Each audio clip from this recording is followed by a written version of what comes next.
I told everybody to be here at 9 so we could do our business meeting right away. But since we can't do that, I'm going to start with some of the things that we can do. So we have 8 nominations listed. Today we'll vote on Daniel Traynor to be Circuit Judge, U.S. Court of Appeals, 8th Circuit. We're also voting on 4 district court nominees: Angelo Comero, Southern District of Texas; Casdine Mitchell, Northern District, Texas; Michael Martin, Eastern District, Michigan; and Antonio Pozzo, Eastern District of Pennsylvania. The remaining nominations are listed for the first time, so we'll hold them over to future consideration, and I'll call on Senator Durbin for his opening comments. Thanks, Chairman Grassley. Yesterday's hearing I can't easily forget in this room, because I asked a question, Mr. Todd Blanche, about the opportunity he had to meet with the victims of Jeffrey Epstein. I asked him the same question the night before in my office, and he said, "Oh, I'll meet with anybody to talk about this." So I thought it was an easy question. Will you meet with those who are here today? There were 10 or 12 survivors of Jeffrey Epstein. And he said no. He wouldn't meet with them. And I asked why. I couldn't understand whether he thought they had a lawyer or needed a lawyer, but he wouldn't meet with them. It's incredible. After the hearing, I met with them. I'll never forget that meeting. You can imagine, and some of them are here today, and one will testify a little later before this panel. Try to imagine, if you will, one of these young women saying to me, "Jeffrey Epstein abused me when I was 13 years old." 13 years old. Visualize in your own family a daughter, a granddaughter, 13 years of age, who is a victim of this sexual predator. Should she at least have a moment with the Attorney General to tell her story? Is that too much to ask? Apparently it was. This is what I'll tell you. I don't believe a single member of the United States Senate would vote for this nominee after meeting with these survivors. To think that he turned down the opportunity to even meet with them. He went on to say, well, President Trump signed this law which required us to disclose the Epstein file. The law was necessary because he wouldn't voluntarily disclose them. Yes, President Trump signed the law after it was discharged in the House of Representatives because we had one new person who won a special election. It was an amazing political miracle that that law ever passed, but it had to pass so the American people would even have a chance of looking at these files. And now, these women and many more are willing to come forward and say, don't stop with prosecuting 2 people, Jeffrey Epstein and Ghislaine Maxwell. There are more people you should consider. And yet the man who would be Attorney General of the United States said he wouldn't meet with them, wouldn't listen to him. That isn't right. That is just plain wrong as far as I'm concerned. And secondly, let me tell you what. I guess I was born in a different era from this president and people around him. But I kind of understood going into public life that if you wanted to get rich, this was the wrong job. You're supposed to take this job to serve the public, make enough money to get by, but not get rich. How did the president do in the first year of his second term? $1.4 billion added to his income from the cryptocurrency group. Why is that even relevant to this conversation? Because the president opposed the cryptocurrency idea for years, switched his position, and then Mr. Flowers, or Mr. Blanche, changed the regulation, the federal regulation of cryptocurrency. The time he changed the regulation of cryptocurrency in the Department of Justice, he had personally over $160,000 in cryptocurrency assets. He had to disclose that, and he had to send that to some other source. He sent it to his children. To lessen the regulation of an industry which generates a $1.4 billion windfall for the President of the United States and money for the person who was acting Attorney General is just plain wrong. Just plain wrong. And all the excuses in the world don't make a difference. And I'll tell you, that one document that he signed, imagine, if you will, if you've ever heard of this, the president, his family, and his businesses, because of the document signed by Todd Blanche, because of that, have no liability for any tax crimes they ever committed before the date of that document. No liability, no criminal liability. Every single one of us in this room has to obey the law. That's the basics in a democracy like ours. And when it comes to tax crimes, the same applies. Now there's an exception, of course, in the eyes of Todd Blanche. And that exception is the President of the United States, his family, and his businesses. That is just plain wrong. This man should not be Attorney General. Can I go ahead and introduce Go ahead. witnesses and stuff? If you want to. Yeah, Sure. because, Introduce that way for a couple of. okay.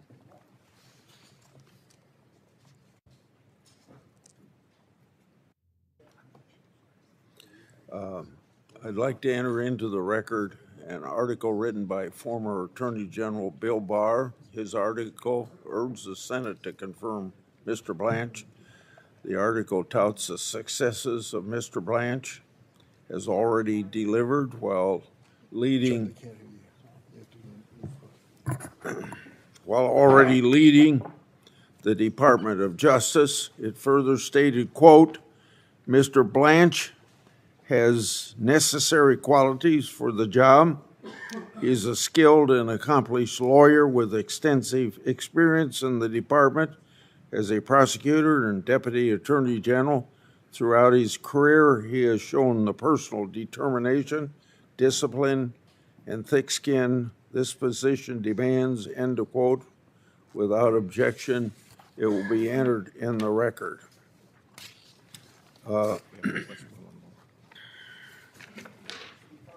I'd like to also introduce a letter from the Concerned Women for American Legislative Action Committee. The group represents hundreds of thousands of women nationwide.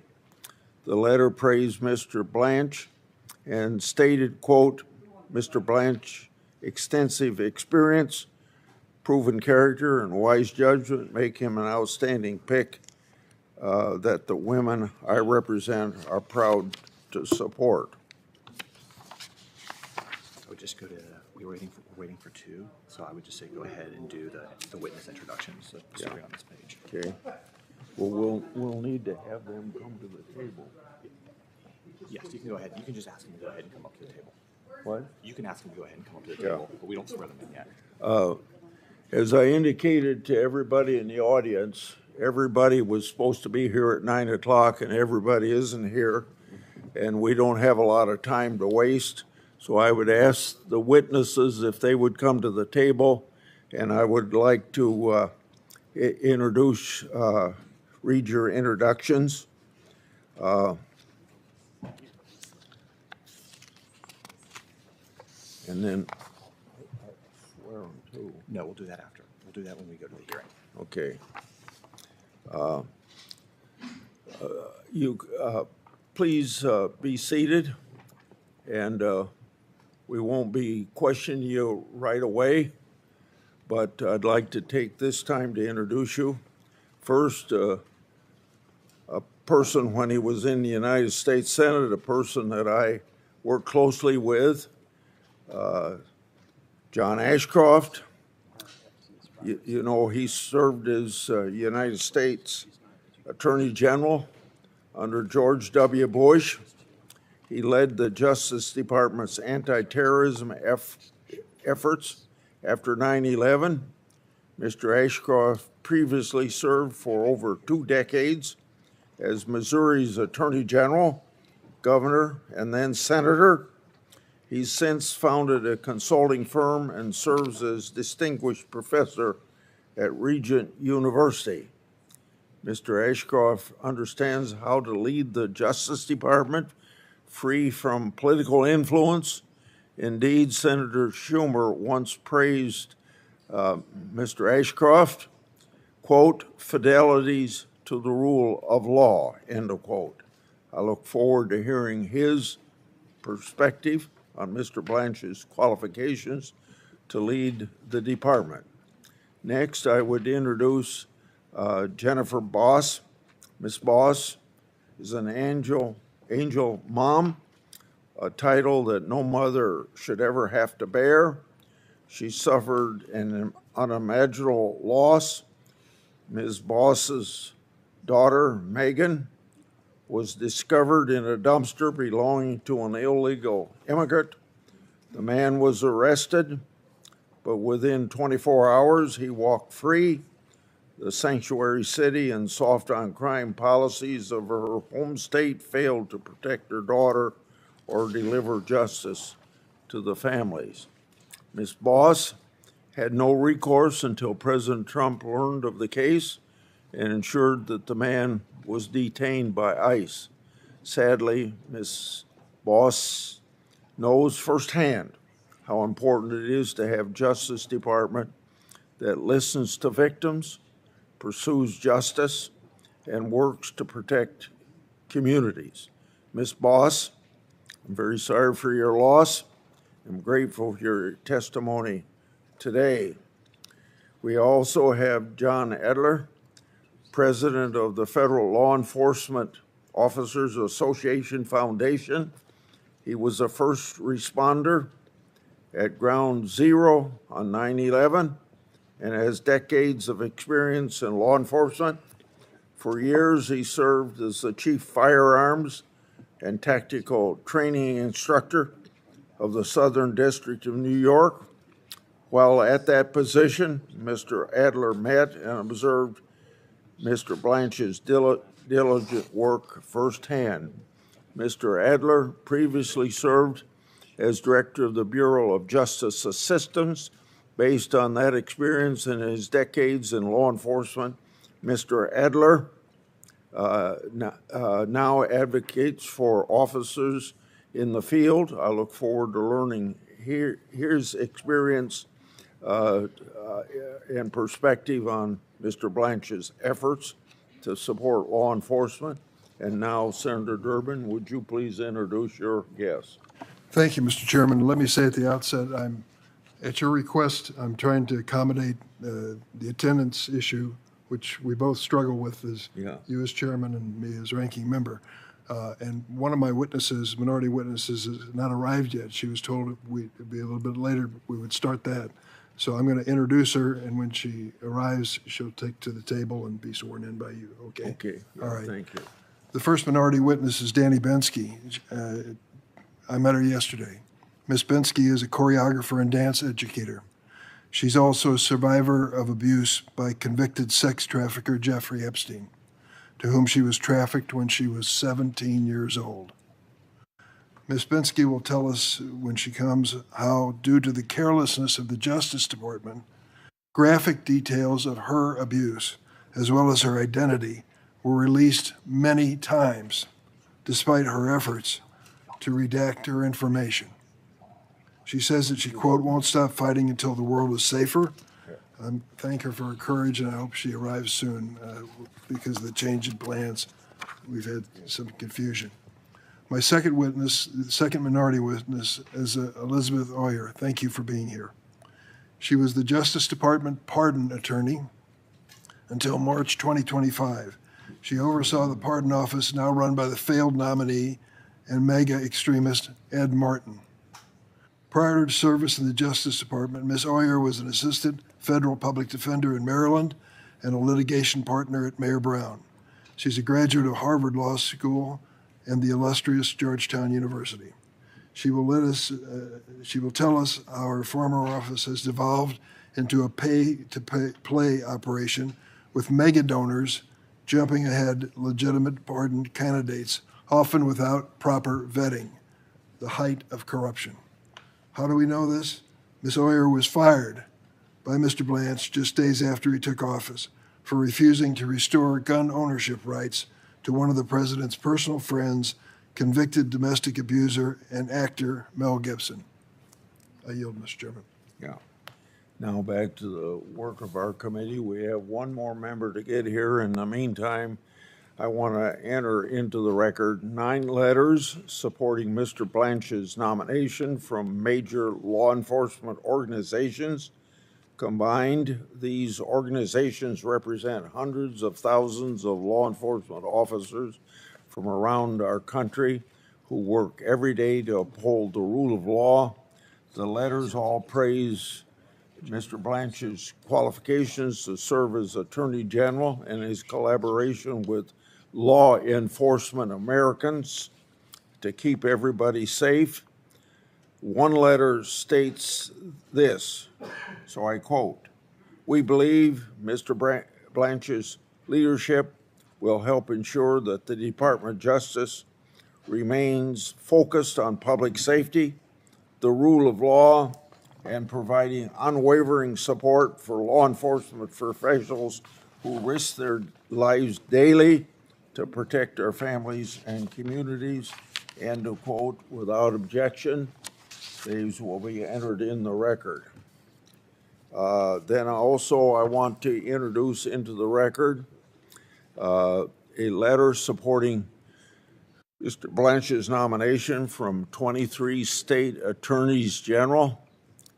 The letter praises the Justice Department's success under Mr. Blanche's leadership in combating violent crime, enforcing our immigration laws, ending race-based discrimination, prosecuting criminal enterprises, and rooting out fraud against taxpayers. The letter goes on to state, quote, "At a time when Americans expect their government to protect communities from violent crime, narcotics trafficking, human trafficking, terrorism, and organized criminal activity, Todd Blanche has shown the ability to deliver real results. His record reflects a commitment to public safety, vigorous enforcement of federal law, and effective stewardship of the Department of Justice." End of quote. Without objection, those letters will be entered into the record. Would you like to make your speeches on judges now? I only have 1 or 2, if you want. Why don't you go ahead and do it? Okay. We've got to wait for Tillis. Okay. We're still waiting on one, Senator? Yeah. Okay. Well, this is a little out of sequence, but I'm trying to cooperate on a bipartisan basis. Report that. Say a word about Daniel Traynor, nominated to be the U.S. Court of Appeals for the 8th Circuit. Prior to his confirmation for District Court Justice, Judge Traynor showed his true colors when it came to MAGA issues. After he was confirmed, he had a chance to show whether he would be a neutral arbiter on the bench. Unfortunately, he's not demonstrated that. As one example, Judge Traynor has ruled in favor of the Trump administration in all 28 cases on his docket involving challenges from immigrants who've been detained by ICE under the administration's illegal mandatory detention policy.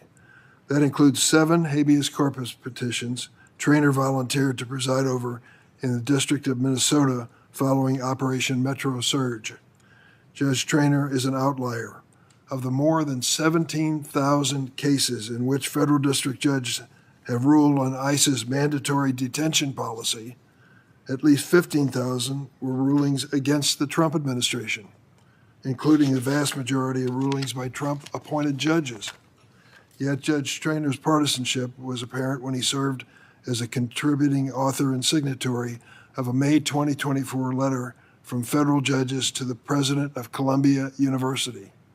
The signatories vowed not to hire anyone who attended Columbia University beginning that year. But Traynor denied a recusal motion in a case brought by Columbia Law School Initiative for a Just Society, implausibly claiming he wasn't biased against Columbia University, just said he wouldn't hire anybody who went to school there. While he was comfortable taking a position on this controversial political question, Judge Traynor refused to answer questions at the hearing as to who won the 2020 election. For the record, Joe Biden did, by 7 million votes. It's very clear that Judge Traynor seeks to remain in good graces of the president at the cost of his own independence. I urge my colleagues to oppose him.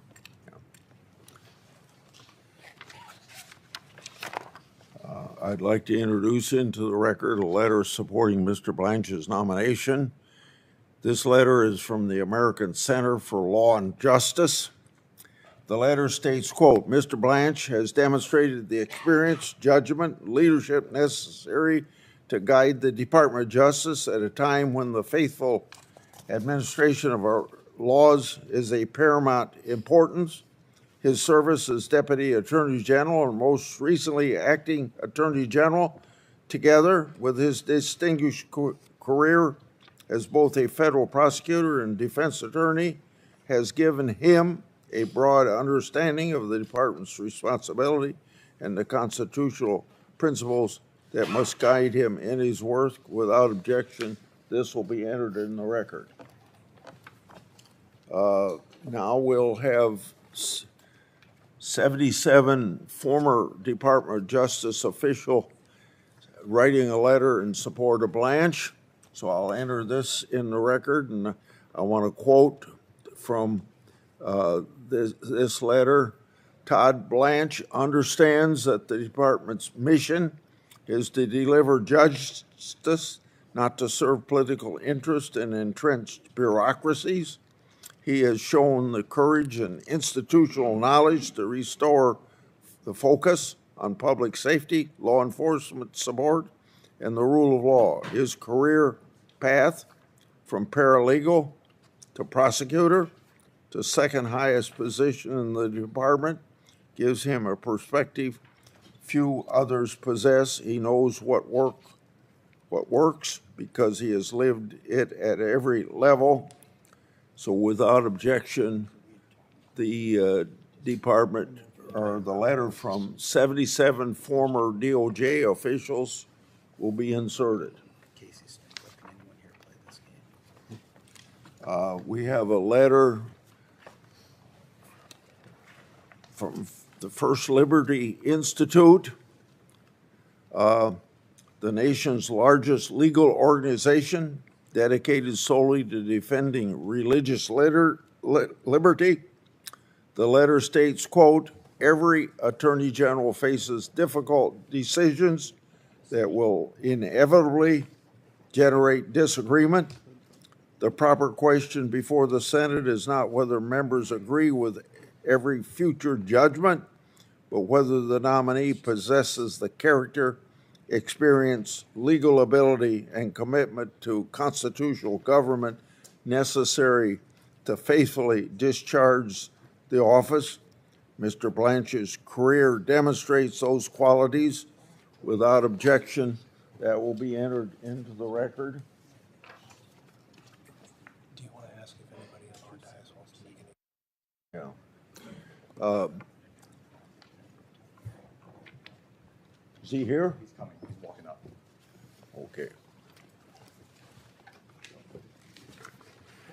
When tell us coming. Okay. We're still waiting on Tillis. He's walking up right now. Should Yeah. can we start? No, we have to wait. He said he's walking up, is what they just told us. Okay.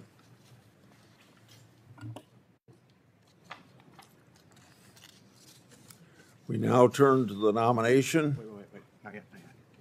Here, let's read that one. He's almost here. Okay. Now I have one other letter to enter into the record by Rabbi Jacob Teitelbaum.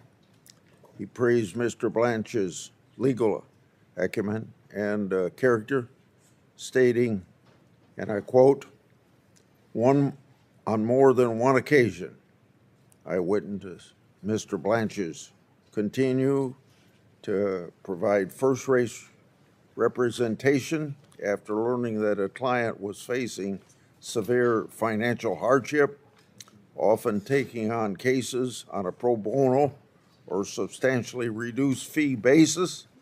It was evident that to him, practicing law was not merely a profession, it was a calling rooted in fairness, dignity, and compassion. These are precisely the qualities that I believe our nation needs in its next Attorney General. firmness to the pursuit of justice, joined with mercy and respect for every person who enters the law, end of quote. Okay, we can vote now. Okay.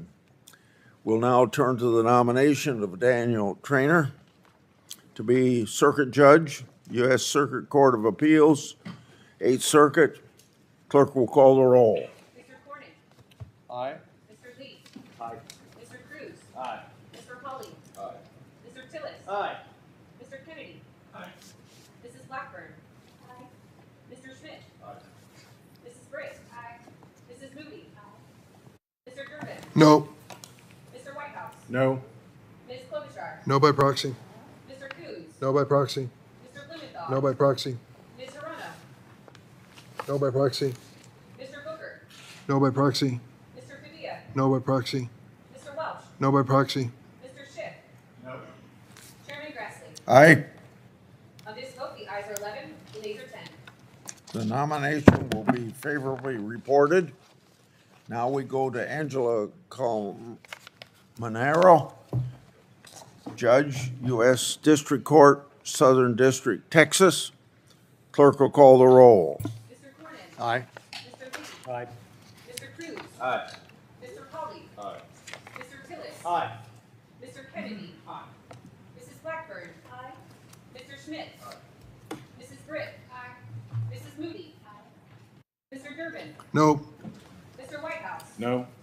Ms. Klobuchar. No by proxy. Mr. Coons. No by proxy. Mr. Blumenthal. No by proxy. Ms. Hirono. No by proxy. Mr. Booker. No by proxy. Mr. Padilla. No by proxy. Mr. Welch. No by proxy. Mr. Schiff. No. Chairman Grassley. Aye. On this vote, the ayes are 11, the nays are 10. The nomination will be reported. Now we have Castine Mitchell, Judge, District Court, Northern District, Texas. Clerk will call the roll. Mr. Cornyn. Aye. Mr. Lee. Aye. Mr. Cruz. Aye. Mr. Hawley. Aye. Mr. Tillis. Aye. Mr. Kennedy. Mrs. Blackburn. Mr. Schmidt. Mrs. Britt. Mrs. Moody. Mr. Durbin. No. Mr. Whitehouse. No. Ms. Klobuchar. No by proxy. Mr. Coons. No by proxy. Mr. Blumenthal. No by proxy. Ms. Hirono. No by proxy. Mr. Booker. No by proxy. Mr. Padilla. No by proxy. Mr. Welch. No by proxy. Mr. Schiff. No. Chairman Grassley. Aye. On this vote, the ayes are 11, the nays are 10. Mitchell will be reported to the Senate floor. Now we have the nomination of Michael Martin, District Court, Eastern District of Michigan. Clerk will call the roll. Mr. Cornyn. Aye. Mr. Lee. Aye. Mr. Cruz. Aye. Mr. Hawley. Mr. Tillis. Aye. Mr. Kennedy. Mrs. Blackburn. Mr. Schmidt. Mrs. Britt. Mrs. Moody. Mr. Durbin. Aye. Mr. Whitehouse. Aye. Ms. Klobuchar. No by proxy. Mr. Coons. No by proxy. Mr. Blumenthal. No by proxy. Ms. Hirono. Yes. Mr. Booker. No by proxy. Mr. Padilla. No by proxy. Mr. Welch. No by proxy. Mr. Schiff. Aye. Chairman Grassley. The nomination On this vote, the ayes are 14, the nays are 7. The nomination will be favorably reported. Now, the last one is Antonio Pozzo, Eastern District, Pennsylvania. Clerk will call the roll. Mr. Cornyn. Aye. Mr. Lee. Aye. Mr. Cruz. Aye. Mr. Hawley. Aye. Mr. Tillis. Aye. Mr. Kennedy. Mrs. Blackburn. Mr. Schmidt. Mrs. Britt. Mrs. Moody. Mr. Durbin. Aye. Mr. Whitehouse. No. Ms. Klobuchar. No by proxy. Mr. Coons. No by proxy. Mr. Blumenthal. No by proxy. Ms. Hirono. No. Mr. Booker. No by proxy. Mr. Padilla. No by proxy. Mr. Welch. No by proxy. Mr. Schiff. Chairman Grassley. Aye. On this vote, the ayes are 12, the nays are 9. The nomination favorably voted on will be reported. We will, this ends our business meeting. Now I call the hearing to order. I would like to have the witnesses, would you please stand, because we swear each in at every meeting. Do you swear that the testimony you're about to give before this committee will be the truth, the whole truth, and nothing but the truth, so help you God?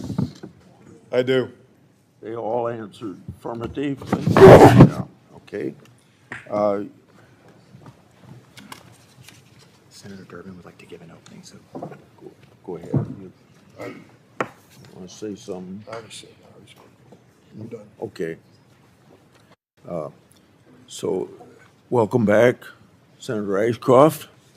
Will you please begin your testimony, and then we'll go right down the list of people the way you're seated there. Well, thank you, Chairman Grassley and Ranking Member Durbin. I'm grateful to you, and please allow me just a moment to extend my condolences to the committee, the friends and colleagues of Senator Lindsey Graham. He had a vivid history of bringing out the best in people he worked with on both sides of the aisle. And we enjoyed his friendship, and I take this moment to say my condolences and my sympathy also to Jennifer Boss, whose daughter was brutally murdered. Allow me to thank you for your serious consideration and attention to the constitutional responsibility of confirming high-ranking executive branch officials. It's an honor for me to participate with you today by my appearance.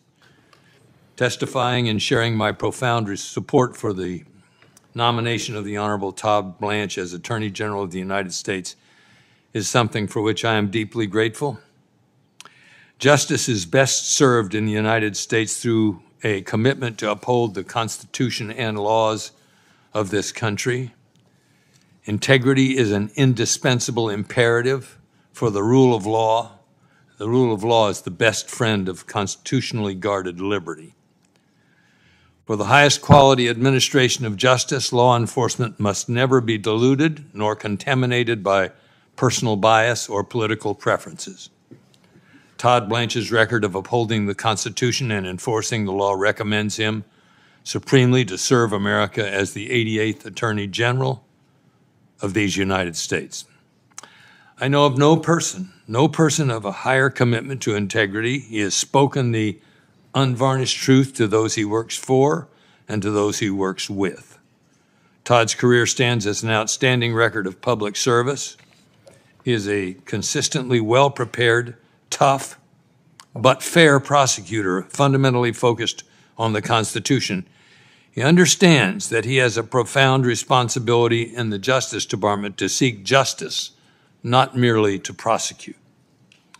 25 years ago, during my opportunity to serve as Attorney General, Todd worked as an individual in the Justice Department. And in his law school years, Todd worked with the Justice Department, and in that respect, upon graduation from law school, he clerked for several judges, two of whom are now serving on the respected nationally focused Second Circuit Court of Appeals. So he had an understanding of the law from both the prosecutorial side and the side of the bench. Following his clerkships, Todd became an assistant United States attorney as the U.S. Attorney Office for Southern District of New York, a premier prosecutorial office of the United States. He spent roughly 2 years as the co-chief of the Violent Crimes Unit, supervising there nearly 24 prosecutors. Then served as a co-chief of the office's White Plains Division, where he presided over a wide span of work: public corruption, securities and bank and wire fraud, federal programs fraud, Medicare fraud, RICO, and violent crime. Today, as Deputy Attorney General and Acting Attorney General, Todd energizes the roughly 115,000 employees from across Maine Justice, the FBI, the DEA, the U.S. Marshals Service, ATF, and 93 U.S. Attorney's offices that span the United States. He's conducted the department's daily operations at full scale, demonstrating his readiness to manage the office in his own right. Todd therefore brings to the Department of Justice a relevant reservoir of experience, coupled with sound judgment on an array of different issues. They're all related to law enforcement and the administration of justice. He understands that the rule of law exists to secure this and safeguard the God-given rights of liberty and freedom in America. In professional moments, both private and public, I have seen Todd's thoughtful, decisive, yet humble leadership. He's a careful and willing listener, skilled at welcoming diverse viewpoints. He is adept at synthesizing and harmonizing different voices in complex situations. He is comfortable in being held to account, and he will require those in the department to be similarly accessible and accountable. Todd Blanche's record reflects a commitment to the rule of law and the Constitution. Our 250th anniversary properly reminds us that liberty is the core value of America. In fact, it's a core value of human existence. To safeguard this core cultural value, America needs an Attorney General exclusively devoted to the rule of law and who unfailingly will honor his oath to the Constitution. Todd Blanche is the right person for that responsibility. Mr. Chairman and committee members, thank you for what I consider to be a privilege to appear before this committee and communicate to you my unreserved endorsement of Todd Blanche for Attorney General of the United States. And I thank you for this opportunity. Thank you, Mr. Ashcroft. Now, Ms. Bensky. Thank you. First, I'd like to thank you and the committee Microphone. for hearing. Sorry. Push the red button. There we go. Thank you. First, I'd like to thank you all, and thank you to the committee for hearing survivor voices. I'd like to remind you of who you're hearing from today. At this time, can my survivor sisters and family please rise? We may look like grown adults when you see us now, but we were children, young girls at the time of our abuse. These are the photos of when our innocence, dreams, and lives were stolen. Please take these faces in as you think of us as your own family, daughters, nieces, sisters. Now look at our faces and remember the women and families of who the DOJ re-victimized. You guys can sit. Thank you so much. I'm a teacher. In my school, if a student released a nude photo depicting a peer's sexual assault and abuse, they would almost certainly face expulsion. And yet, this is what our Department of Justice did to crime victims. Today, Todd Blanche has been at the helm of the release of nude images of survivors, the outing of Jane Does, and the exposure of more than 100 victims identifying information and documents describing horrific acts of abuse, including my own. Instead of treating this release as its own violation and holding the man who led it accountable, you have a decision on whether you place him in the highest law enforcement position in this country. In December, before the document release, our attorneys submitted 350 victims' names to the Department of Justice as victims' names to be redacted prior to the release. In that first release, I found my name in 2 places. In that next release in January, my name appeared again, but this time the redactions were so far worse. The files displayed not only my name, but my phone number, my former addresses, where I worked, and other identifying information. When my name appeared in the third file release, it became difficult to believe that this was not intentional. Despite my lawyer repeatedly contacting the DOJ, seeking protection, my information continued to be exposed. And it's not just my name, it's the identifying information. These documents contain disturbing yet incomplete accounts of my abuse. They were available not only for the entire world to see, but my child, my students, my friends, my employers, my colleagues, and my family. It was humiliating. Worse, my FBI 302 exposed a Jane Doe who had fought for decades to conceal her identity. It's been absolutely devastating. Outing survivors causes real and irrevocable harm. While coping with our emotional distress and psychological trauma, we also have lost our privacy and confidentiality, suffered reputational harm, lost jobs, and now fear for our personal safety. We are not activists. We are crime victims. For us, this has never been about politics. It has been about getting justice for the crimes committed against us. And the redactions are not the only problem with Todd Blanche's nomination. Todd Blanche has never attempted to listen to us, the crime victims. Survivors in this room repeatedly asked to meet with Todd Blanche through multiple channels. He never responded. Yesterday, he said he would meet with us, with our attorneys, if they were present. But let's be clear, that was the first time that was ever communicated to us before yesterday. He simply ignored us for the last 8 months. He's been radio silent, and the silence was deafening. Crime victims deserve better from the nation's highest level of law enforcement officials. We deserve to be heard directly, not dismissed and ignored. There are numerous investigative leads that must be followed, despite Mr. Blanche's claim that there are none. Epstein and Maxwell did not abuse women and children alone. They did not build their operation alone. Others enabled these crimes, exploited victims, and avoided accountability for decades. You do not have to take my word for it. Several weeks ago, after examining the evidence, Chairman James Comer directed Todd Blanche to open investigations into 2 men connected to Epstein. The Epstein files are not merely a collection of embarrassing names and politically damaging associations. They are records connected to the sexual exploitation and trafficking of girls and young women. They contain information about how Epstein's network worked, who assisted him, and whether additional crimes can still be investigated. The Department of Justice should pursue every credible lead, not just work tirelessly, not just to shut down the investigations. The survivors in this room know there are investigative leads because they are our stories. Mr. Blanche knows it too, yet he has chosen not to pursue them. Mr. Blanche's actions have destroyed survivors' trust. According to public reporting, Mr. Blanche spent approximately 9 hours meeting with Ghislaine Maxwell. He did not even spend 9 minutes meeting with a survivor. Afterward, Maxwell was transferred to what many have described as a summer camp prison. We learned all of this through the news. Imagine what that feels like as a survivor to sit there if you were exploited by Ghislaine Maxwell and you're hearing this for the first time with no explanation, no outreach, and no transparency from your government.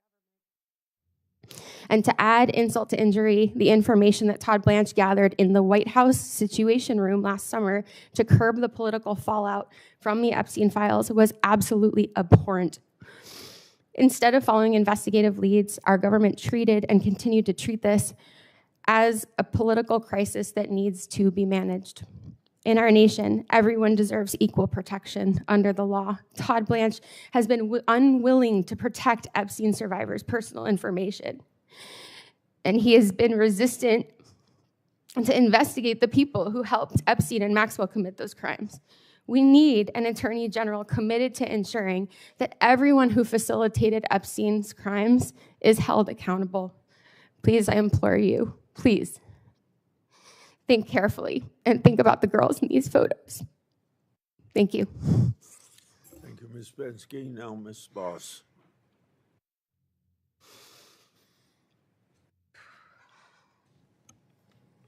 Thank you, Chairman Grassley. Is it on? Thank you, Chairman Grassley and Ranking Member Durbin and members of the committee. Can you pull it real close to you? Pull it to you. right there. Yeah, I think that's right. There you go. My name is Jennifer Boss. I live in Antioch, Illinois. I'm the mother of an angel named Megan Boss, and I'm here because my daughter's tragic and gruesome death has exposed catastrophic failures in immigration enforcement and drug trafficking policies. The investigation into her death continues, but one truth is painfully clear. Dangerous gaps in our system allowed an illegal alien to exploit our laws, and my daughter paid the ultimate price. Losing Megan and then being forced to navigate multiple broken systems while drowning in grief taught me that policies carrying life or death consequences cannot remain political talking points. That's why I've tried, despite the most intense heartache anyone can ever experience, to speak locally and nationally about the 4 crises that compounded our tragedy: illegal immigration, sanctuary policies, the fentanyl crisis, and cashless bail. I'm so grateful that the whole of this administration, with Todd Blanche leading the DOJ, has prioritized all 4 of these issues. I'm asking the committee not to wait until another mother is sitting where I am. Confirm Todd Blanche. He is a leader who will uphold the law, honor victims, confront dangerous criminal organizations, and fight to give other American families the safety and lasting protection that came too late for mine.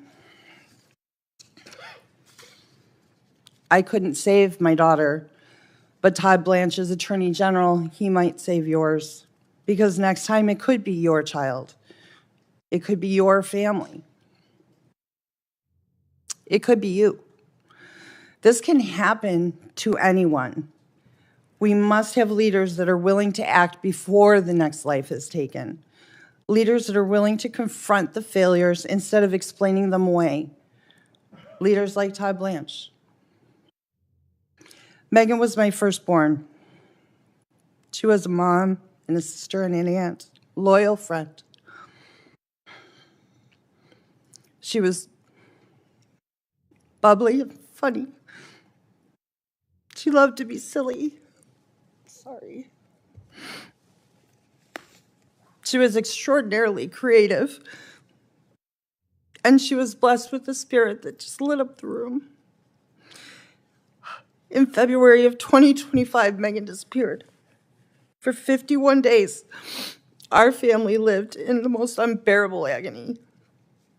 Day after day, I did everything I could think of to search for her. Instead of bringing Megan home, our search ended with the most unbearable truth a mother could ever be forced to face.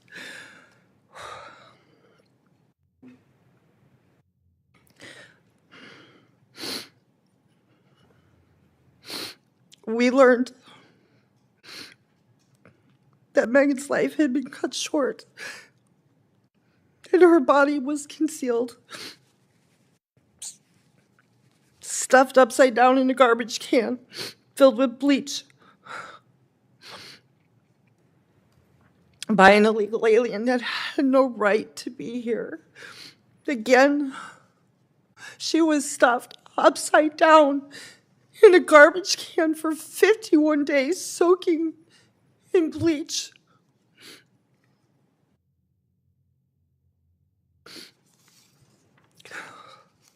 For 7 weeks, this man walked past that garbage can on his way to the bakery he worked at every day under a fake name. And during those weeks, I couldn't breathe or eat or sleep. We searched his neighborhood. We knocked on his door. We left Megan flyers with Megan's face on every surface we could find. And then I learned she was only a driveway distance away from us the whole time. Excuse me.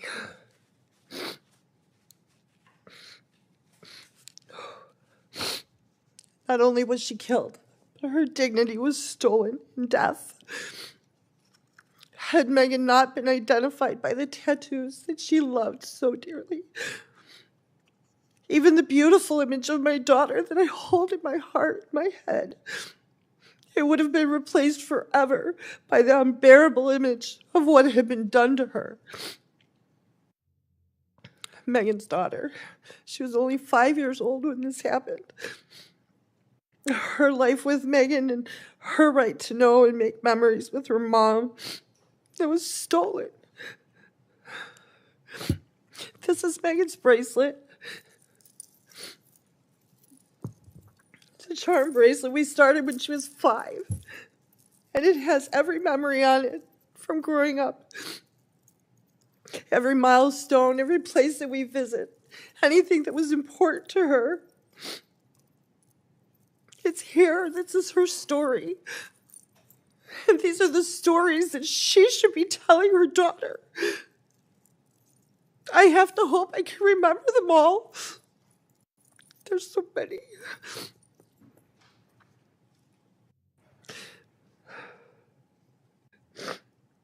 My husband and I, we won't be retiring like we imagined, of course, because we have to pray that we live long enough to raise her little girl into adulthood.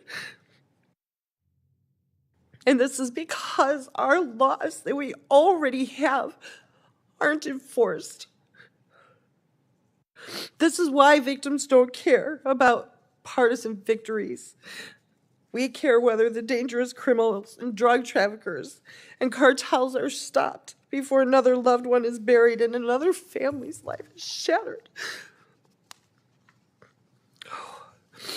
Right now, governors and local officials enact sanctuary protections, cashless bail policies, and identification laws that undermine federal enforcement and create dangerous public safety loopholes.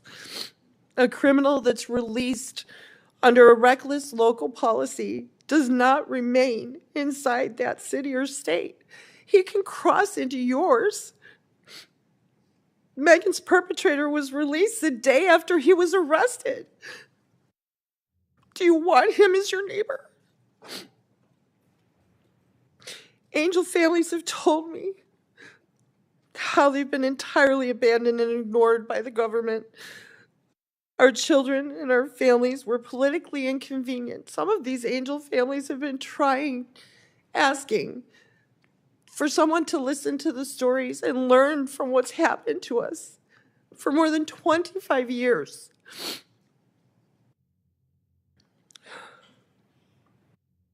In this very room, the last angel mom that sat here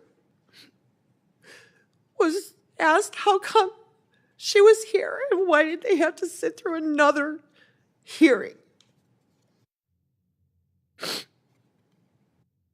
That's beginning to change now under the current leadership of Todd Blanche. Angel families finally are feeling heard and respected and taken seriously. There is a renewed focus on prosecuting immigration crimes and the transnational criminal organizations, drug trafficking, and the like. So much work that's done by ICE and Homeland Security. Investigations goes unseen. It's not limited to detaining the individuals who escape detection at the border. Their work is life-protecting. From the time that I've spent talking with Todd Blanche, I knew immediately that he makes victims a priority.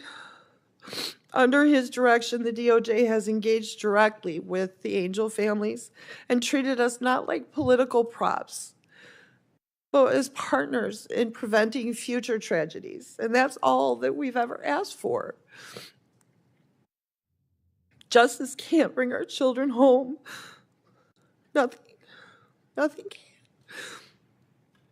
So the justice that we're seeking now is the assurance that their deaths won't be ignored and they won't be in vain, and preventable tragedies from these laws not being enforced won't be repeated. I 100% believe Todd Blanche will be the one who can deliver that justice, saving lives of people who'll never know it. Thank you. Thank you. Thank you, Ms. Boss. Now, Ms. Hoyer. Good morning, Chairman Grassley, Ranking Member Durbin, and members of this committee. I am here as a public servant, a former Justice Department employee, and a concerned American who cares deeply about the future of our country. I had great hope that Todd Blanche would be an effective leader and a responsible steward of the Department of Justice, but he quickly proved me wrong. 2 days after Mr. Blanche was confirmed as Deputy Attorney General, he fired me from my position as the department's career pardon attorney. I declined to rubber stamp a political favor for a friend of the president, and it cost me my job. Mr. Blanche's office had asked me to recommend restoring the gun ownership rights of a convicted domestic abuser. I raised concerns about public safety, but Mr. Blanche's staff pressured me to go along anyway. I did not. Domestic violence is the leading type of homicide among women. When a domestic abuser is armed, his victim is 5 times more likely to be killed. But because this particular domestic abuser had a personal relationship with the president, Mr. Blanche's staff asked me to set aside my concerns. When I wouldn't, Mr. Blanche fired me within hours. He then took extraordinary measures to silence me. He sent U.S. Marshals to my home in an effort to prevent me from speaking with members of Congress. I was shocked to hear Mr. Blanche's testimony about this yesterday. What he said about my firing is provably false. His claim that it had nothing to do with the concerns I raised is contradicted by documents and evidence. His claim that he tried to call me before sending marshals to my home is flat out false. His claim that it is normal for DOJ to use armed law enforcement officers to deliver mail to the homes of its former employees is preposterous. The casual lies while sitting in this chair testifying to this committee are emblematic of a much larger problem. Courts across the country have said they can no longer trust the Justice Department to uphold the law and tell the truth. There are over 700 documented instances of DOJ violating judicial orders. There are nearly 100 cases in which judges appointed by both parties have found that DOJ presented false or misleading information in court. Earlier this week, a federal judge found that Mr. Blanche personally misled this Congress about the department's settlement agreement with President Trump. To the American public, it looks like Mr. Blanche is running DOJ as Donald Trump's personal law firm. He is using law enforcement powers to pursue petty grudges harbored by the president. These pointless vendettas are wasting our scarce resources and destroying DOJ's credibility. Mr. Blanche has repeatedly placed President Trump's interests ahead of the interests of the country. The collusive settlement agreement is a perfect example. It protects the entire Trump family and all of their businesses from any investigation or audit forever. It gives away nearly $2 billion of our money for no reason at all. It is a windfall for the president and his allies at the expense of the American people. A court found that signing this agreement was a betrayal of Mr. Blanche's duty to zealously represent the interests of the United States. That is the most basic obligation of the Attorney General. Mr. Blanche said yesterday that the settlement fund is dead. It is not. That is Contract Law 101. Mr. Trump or his sons could seek to enforce it at any time. Mr. Blanche gave bizarre excuses for not meeting with Jeffrey Epstein's victims. Yet he spent 2 days personally eliciting testimony from Ghislaine Maxwell, Epstein's partner in crime. After this imprisoned sex trafficker made statements claiming to exonerate the president, she was moved to a minimum security camp. That is a grievous breach of DOJ policy. It is an abuse of Mr. Blanche's office. It is a terrible betrayal of Epstein and Maxwell's victims. Mr. Blanche's callous approach to the Epstein case matches his cavalier attitude toward rearming domestic abusers. At the end of the day, the priority of this DOJ is protecting powerful men, even when it comes at the expense of vulnerable women. What Mr. Blanche is doing is dangerous. Earlier this week, 2 Supreme Court justices sat here and testified about the terrifying threats that judges are facing in this country. Meanwhile, Mr. Blanche is fueling those threats by attacking judges who rule against the administration and declaring a war against the courts. These are not partisan concerns. Americans across the political spectrum rely on DOJ to keep us safe and free. Mr. Blanche has shown that he is willing to put all of that at risk to serve a political agenda. I beg the members of this committee to think about what this is costing our country. Please do not degrade our justice system further by promoting Mr. Blanche. Thank you. Thank you, Mr. O'Hara.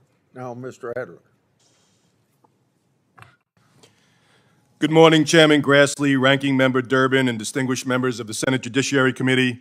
My name is John Adler, and I appear before you today in my personal capacity to provide testimony in support of the nomination of the Honorable Todd Blanche to serve as the United States Attorney General. I respectfully offer my perspective both as a former colleague of Acting Attorney General Blanche and as a national law enforcement organization leader. My experience in law enforcement spans over 30 years, and I was honored to serve under 10 attorney generals as a federal law enforcement officer. Concurrent with my active duty law enforcement service, I also served as the national president of the Federal Law Enforcement Officers Association for 2 terms, representing federal offices from 65 different agencies nationwide.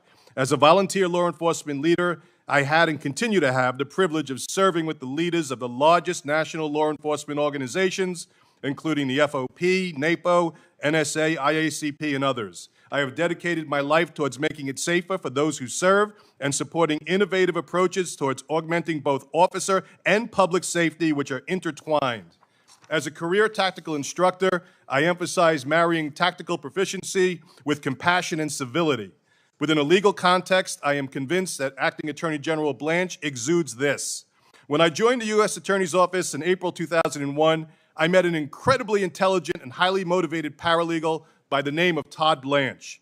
My first impression of then paralegal Blanche was that he moved like a football fullback, carrying the federal criminal statutes book under his arm as he charged through the revolving doors. It didn't take long for me to figure out why all the prosecutors were so friendly with Mr. Blanche. They all wanted him on their trial teams. It was clear from the beginning that paralegal Blanche had a passion for prosecuting violent crimes. He later became an assistant U.S. attorney, and his amazing work ethic and passion for combating violent crime were unparalleled for a new AUSA. AUSA Blanche exuded the speak softly but carry overwhelming evidence demeanor. It was no surprise to anyone at the office that AUSA Blanche ultimately became the co-chief of the Violent Crimes Unit. It was clear that Unit Chief Blanche was fully committed to litigating violent crime cases in furtherance of public safety. For context, I want to emphasize that the Acting Attorney General began his paralegal and prosecutorial career in an office that was predominantly represented by AUSAs with different political views.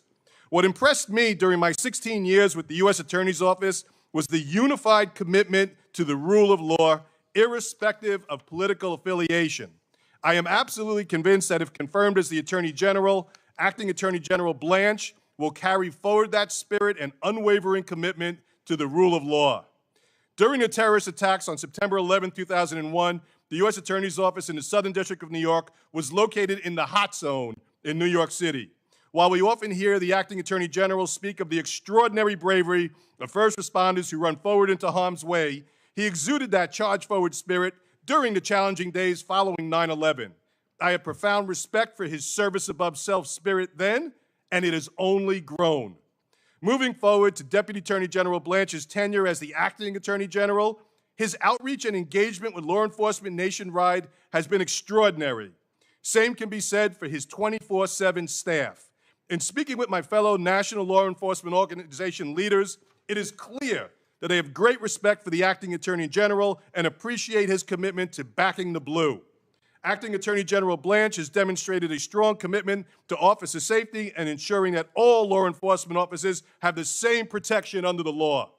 According to the FBI's recent annual report, 90,000 law enforcement officers were assaulted in 2025. That represents a 10-year high.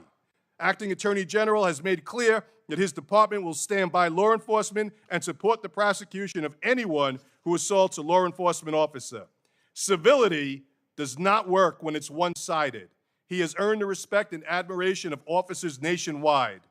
In terms of civility, Acting Attorney General Blanche has distinguished himself during the substantial time he spent with all the national law enforcement organizations during National Police Week. In particular, the time he spent with the concerns of police survivors, which are the survivors of our heroes killed in the line of duty, was heartfelt and riveting.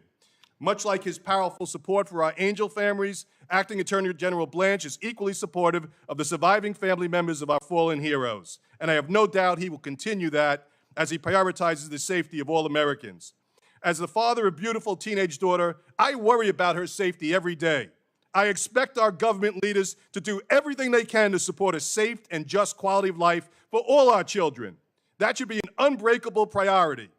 I sleep well knowing that my daughter's safety and all Americans are an unwavering priority for Acting Attorney General Blanche and his team.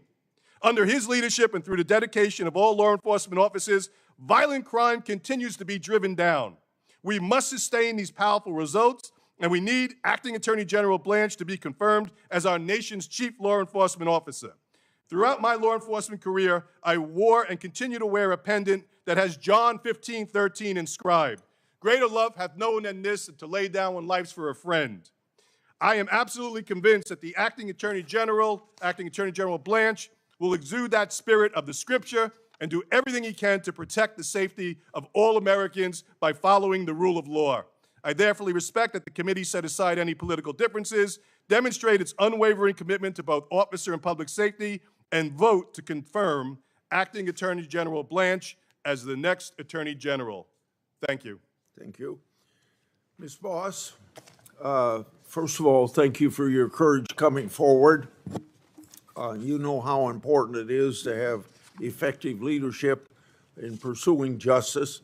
I think you've answered my question in your last 2 minutes of your testimony, but I'd like to give you an opportunity to say it once again, how you feel about Mr. Blanche and the prospects of his continued leadership at the Justice Department. Thank you, Chairman. I feel like we have already seen what has come out of the Justice Department as far as the prosecutions of the drug trafficking, the cartels. He is following up the hard work of the men and women that are in our the ICE agents, CBP, and he's prosecuting those dangerous criminals, and that is making a difference. Okay, thank you very much. Now, Ms. Oyer, we know the Biden administration was the most active pardoning administration in American history, 4,000 total acts of clemency. I think you were the pardon attorney on January the 17th, 2025, when President Biden granted more communications in a single day than any prior president had over that entire presidency. Is that right? I was the pardon attorney on that date, sir. Okay. Were you also the pardon attorney on December 23rd, 2024, when President Biden commuted 37 of 40 inmates on federal death row? Yes, sir, I was. Thank you for that. So I want to bring up some of these commutations. Thomas Sanders, who killed a 12-year-old girl, Lexis Roberts. He shot Lexis 4 times and slit her throat after the girl had witnessed him murder her mother. Did you object to President Biden's commuting his sentence? Sir, I'm not able to discuss the recommendations that I made to the president regarding acts of clemency.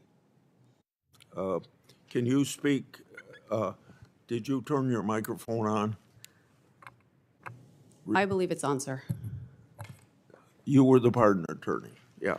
I In that was, case, yes. Yes, You sir. recommended, you didn't object to the recommendation. Sir, I'm not able to discuss the recommendations I provided to the president about Okay. clemency matters, which are I considered want to you to be know, covered by executive privilege. okay, I want you to know that I have read evidence that you made this recommendation. So are you telling me the evidence I read that I'm wrong? So did you make the recommendation, or you don't want, you're telling me you can't talk about it? Sir, just like Mr. Blanche explained yesterday, I'm not free to discuss the recommendations that I provided to the White House because they are covered by executive privilege. You can't even tell me if you contacted the victim's family? You can't say yes or no to that? Sir, I cannot talk about the discussions I had unless the White Okay. House chooses to waive the executive privilege. I would be happy to come back and speak with you or other members of this committee. And I think what I'm going to do is I'm going to tell you what I know. So let's go to the case of Jorge Avila Torres, who stabbed to death 8-year-old Laura Hobbs and 9-year-old Crystal Tobias, who were riding their bicycles in a Chicago suburb. He had also sexually assaulted at least one of them. And 4 years later, he strangled to death a 20-year-old naval officer, Amanda Snell, in her barracks. So you can't talk about this, but I have read evidence that you made this recommendation, and you can't even tell me yes or no whether you made that recommendation. Well, sir, what I can tell you is that President Biden did commute the sentences of 37 individuals who were on death row to sentences of life imprisonment, and all of those individuals will remain incarcerated for the rest of their lives, most likely in maximum security Okay, well, prisons. we know what the commentation did, but the fact is that they were taken off death row. Then we have the case of Dylan Roof, shot up a church in South Carolina. That made national history for a long period of time in his trial. He murdered 9 African Americans in a racially motivated attack. And you're telling me you can't talk about that, but I have read evidence that you made this recommendation. And since you can't comment on it, I'm just going to have to tell you that you made that recommendation. Robert Bowers murdered 11 people in Pittsburgh Tree of Life Synagogue in the deadliest attack on a local Jewish community in American history. And you're telling me you can't talk about the commutation of Robert Bowers, but I want to tell you that I have read evidence that you made this recommendation. And then also Johar Tsarnaev planted bombs at the 2013 Boston Marathon, killing 3 and injuring hundreds in an act of terrorism. And you're telling me you can't talk about that, but I want you to know that I have read evidence that you made this recommendation. And it seems pretty, I'm going to give you a chance to react to it, but it seems pretty obvious that you were fired because the current Justice Department leadership disagreed with how you handled the pardons last administration. You want to respond? Sir, regarding these cases, these are absolutely horrific cases, and every one of the individuals you mentioned will remain incarcerated for the rest of their lives, most likely in a maximum security prison facility. As far as the reasons for my firing, I've been in litigation with the Justice Department for over a year about my firing, which was plainly illegal. And Mr. Blanche's comments in this room yesterday are the first time I have ever heard the explanation that I was fired because of recommendations I made to the prior administration about how to accomplish accomplish their clemency objectives. Mr. Blanche's Justice Department submitted a pleading to the Merit Systems Protection Board that stated that the facts about my firing were not in dispute. The facts, as I have been saying for 1 year plus, are that I was fired within hours of declining to make a recommendation that I believed was very dangerous. And Mr. Blanche's statement yesterday that it was for another reason materialized out of thin air and has never been stated before. Okay. Mr. Ashcroft, you served this nation with distinction during your tenure as Attorney General. You know what it takes to do the job and to do it well. Based on Mr. Blanche's leadership of the Justice Department during this administration, do you believe he would serve as an effective and capable Attorney General? Well, I think the statistics and the history tells a story here. Thank you for the question. But Todd Blanche has a heritage and history of involvement in the Justice Department, pursuing the rule of law and enforcing the rule of law, and that extended from his time as an assistant in the office when I was Attorney General 25 years ago, to recent times when his aggressive approach in fighting crime has actually been a part of the effort that's driven down violent crime across the country, and particularly in cases where the department has been welcome to assist and work with local officials. In my home jurisdiction in Southwest Missouri, they had Operation Spring Cleanup, and a number of very important prosecutions were begun at that time, and I think it's a credit to him. I have no doubt that his commitment to maintaining the safety and security of Americans and their rights will be pursued in the pursuit of the rule of law and within the bounds of the Constitution of the United States, which is the framing that I think every American expects, that the Constitution and rule of law of the United States be followed and defended. Mr. Durbin. Senator Durbin. Thank you, Mr. Chairman. Ms. Boss, breaks my heart to hear the story of you and your loss of your daughter. And I just want to say my heart goes out to you and to your husband. Carrying on for her with your granddaughter is the greatest tribute you can give her, I'm sure. I'm sorry you went through this terrible tragedy. I'm glad you're here today to tell that story. Ms. Pinsky, it's hard to imagine that this government kept publishing your personal information.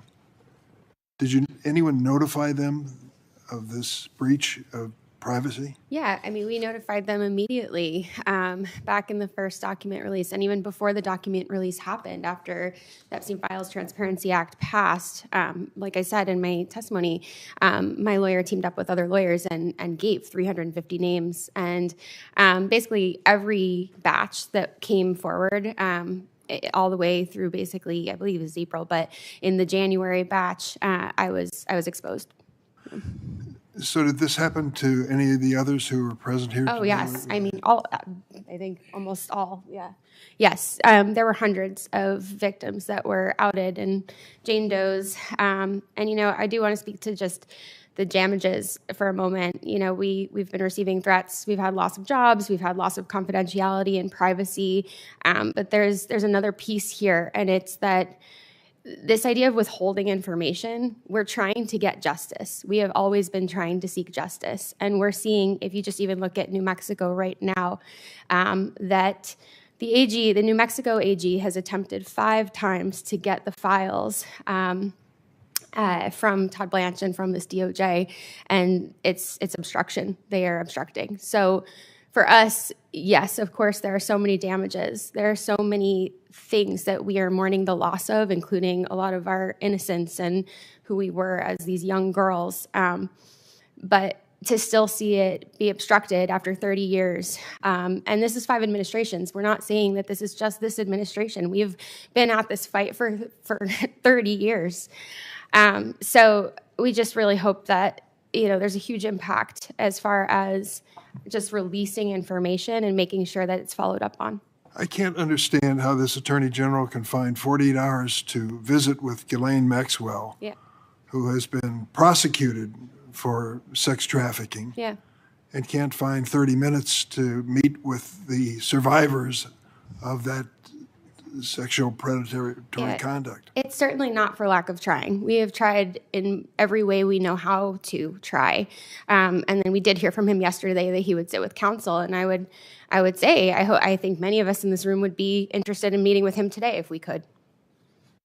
Many of the members of the committee will remember when we had the Olympic athletes in here who had been sexually abused, and the head of the FBI sat through their entire testimony to show his concern for what had happened to them and any wrongdoing by the Federal Bureau of Investigation.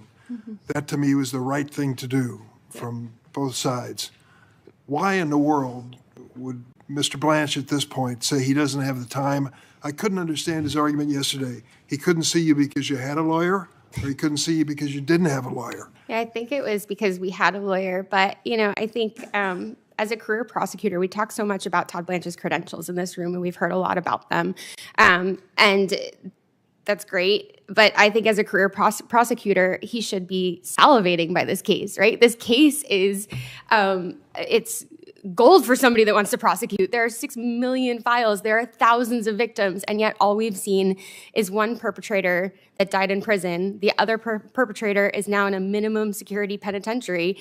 And Todd Blanche believes that there are 0 investigations when he's already been told by members of the House that that is inaccurate. I'll just tell you point blank, I don't think his name should be called on the floor of the United States Senate until he meets with you. Yeah, I agree. It's not too much to ask. Set aside 2 hours, 4 hours, whatever it takes, so that there's clearly an effort by this government to get all the information. Yes. And make a judgment as to what to do with it. But to shun you and to snub you at this point, there's something else going on here. There's got to be. Someone told me once in politics, there's always a good reason, and then there's always a real reason. What is the real reason why Todd Blanche does not want to meet with the survivors of Jeffrey Epstein? It appears from the outside reputational harm. And that is what I think is at the core of this, that he prioritizes the reputation of the administration over survivors of sexual abuse and of crime survivors in this country. Well, I hope the message goes out to all senators on both sides of the table. And I do want to say, to that end, we've been saying that we're not political. I've asked everyone, we've met with a lot of your offices on both sides, and every single conversation, Mr. Hawley, we had a great conversation with your office, right? It was amazing. And I feel so much hope leaving those spaces, actually. And when we had those conversations, it just felt like you see us as human beings. You don't see us like we have survivors on both sides of the aisle. We are not here to be political. These are just our stories. Like 17-year-old me, I promise you, not political. But so when we have these very real interactions in your offices, we hope that you can put politics aside. It was something so beautiful that we saw during the Epstein Files Transparency Act. There was a moment where Marjorie Taylor Greene went and sat right next to Melanie Stansbury, and that is a moment that will live in my memory forever because they crossed party lines for something that was really important. So I hope that you can all do that. Thank you, Mr. Chairman. Senator Hawley. Thank you, Mr. Chairman. Just on that note, Ms. Binsky, and for everybody who's here, all of the victims, thank you for being here. Thank you for standing up and telling your stories. Ms. Boss, thank you for being here and for telling us about your daughter. I'm sorry for what all of you have been through. So I want to say thank you and honor your voices and honor what you're doing. Ms. Oyer, if I could just turn to you. You were President Biden's pardon attorney, is that correct? I was the Justice Department's pardon attorney. You made clemency recommendations to the White House whether or not to pardon inmates. Is that correct? My job was to make clemency recommendations. And in that capacity, you recommended that the President of the United States, Joe Biden, grant clemency to all 40 federal death row inmates, all of them, clear them out, correct? Sir, as I told Chairman Grassley, I'm not free to discuss the recommendations. Well, that's what your memo says. I mean, we have your memo. Your memo of November 4th, 2024 says, and I quote, disparity and undue severity of sentence, which are present in many, if not all of these cases, have been recognized as grounds for clemency. And you went on to recommend in that memo and a series of other memos that are now recorded and public record that the President of the United States grant clemency to murderers, rapists, and the most horrible offenders, all of them, clear death row completely out. I'm amazed you've been called here today. I'm absolutely amazed by it. But let's just talk about the people who you recommended. You talk about honoring victims.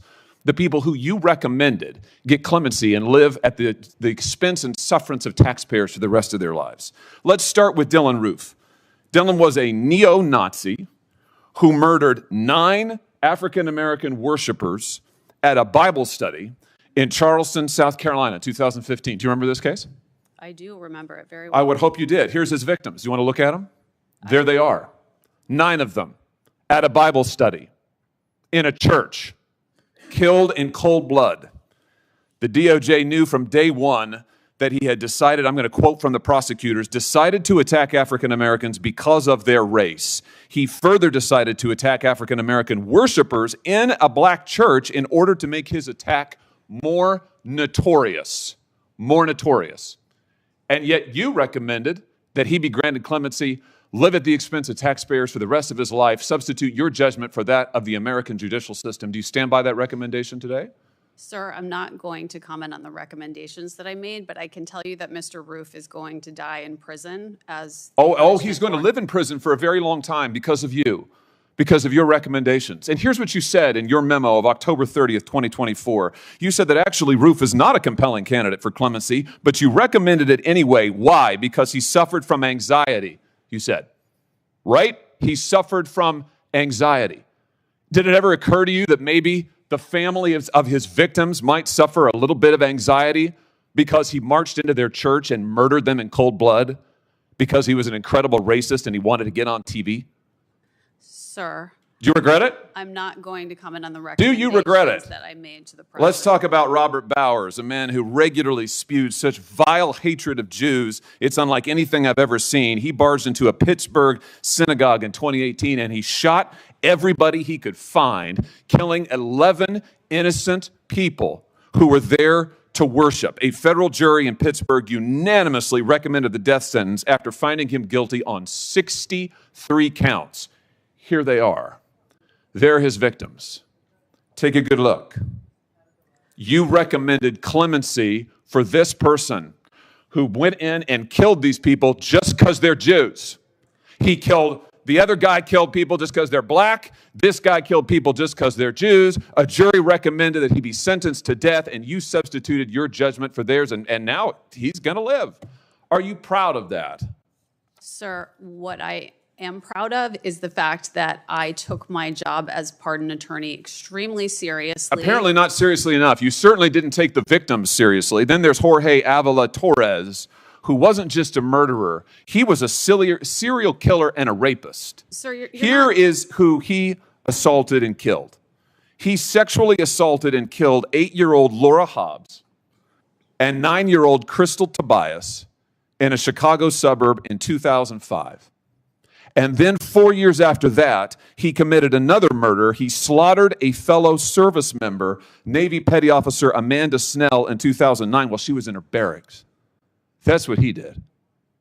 And you recommended clemency for this individual, and now he'll live his life at the expense of taxpayers because you substituted your judgment for that of the American judicial system, jury, judges, the whole lot, and yet you're here to tell us that you're somehow a victim? I don't think so, Ms. Oyer. I think your judgment is astoundingly terrible. I'm amazed that this side of the aisle has called you, and I just ask my friends on this side of the aisle, do you agree with this? Is this what you want? Do you want these people to be pardoned and live at the expense of taxpayers for their whole lives? Do you want to excuse the murders of African-American churchgoers? Do you want to excuse the murders of Jews in their synagogues? Do you want to excuse the murders of these children? Because that's what she did, and now she's online hawking products to try to make money off of it. I see you've got your own website where you put your face on baseball caps and mugs, thelawyeroyer.com. You're trying to make money on this? Sir, This is unbelievable, Ms. Oyer, and yet you say you're a victim? These are the victims. And you helped victimize them. And what you're doing is wrong. I hope every member on this side of the aisle will repudiate what you have done and what you stand for. Thank you, Mr. Chairman. Sir, I assume that your questions directed at me were rhetorical and that you're giving They're not a speech. rhetorical at all. I asked you to respond, and you said you wouldn't. So what I did is I read to you what you have said. I quoted verbatim. and I'm happy to keep doing it. In fact, I'd ask now, Mr. Chairman, that this report, Restoring and Strengthening the Federal Death Penalty report, be entered into the record. It contains information regarding Ms. Oyer, her recommendations, and the track record of all of it. The written records are here. I ask to be entered into the record. It'll be, Ms. Hoyer, take a minute to respond if you want to. Thank you, Chairman Grassley. I, under President Biden, just like under President Trump, had a job to do, which was to make recommendations to the president about how to best accomplish their clemency objectives. I put the utmost effort into doing that in a way that was consistent with the interests of the justice system and all of its stakeholders, which includes crime victims, as well as defendants, as well as family members, as well as judges, as well as prosecutors, all criminal justice system stakeholders. The process that I presided over was one that was beyond reproach. What's happening now with clemency is an absolute disgrace, and I'm sorry that I can't answer the questions about the specific recommendations in this public setting, but I would be glad to meet with any members of this committee who have concerns privately to discuss to the extent I can what your Privately, why don't concerns you are. meet with the victims' families? Here's the disgrace. Senator Whitehouse.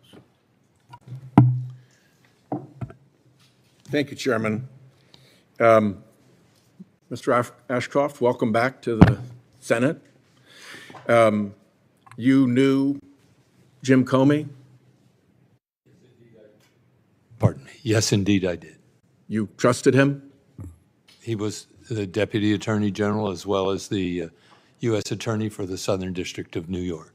You trusted him with the top job in your I department? asked him to help administer justice at the Department of Justice. Yeah.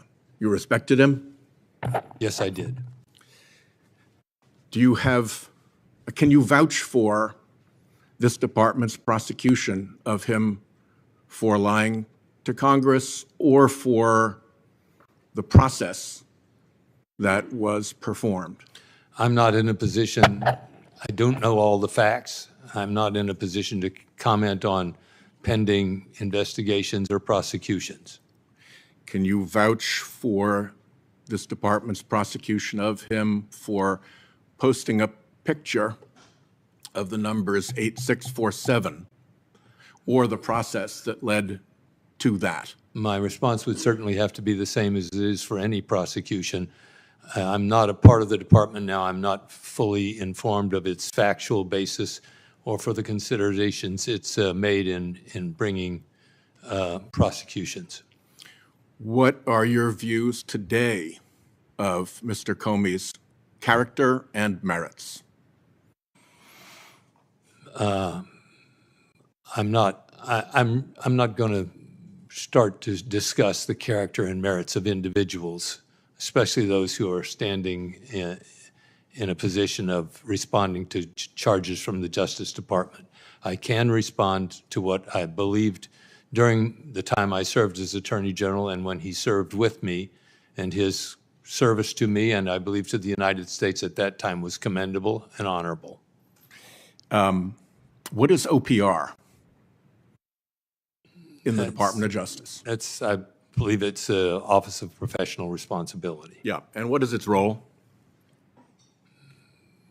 Its role is to encourage individuals in the department to act in compliance with and in conformity with the rules of ethics and responsibility. And did you respect the role of the Office of Professional Responsibility when you were Attorney General? I certainly did. I hope that they would advise me properly to keep me out of trouble. If the Office of Professional Responsibility were functionally disabled by an administration in the Department of Justice, what message would that send to the line prosecutors?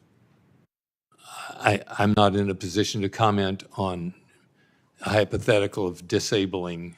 And when you say functionally disabled, I think that requires an assumption of what does functionally disabled mean.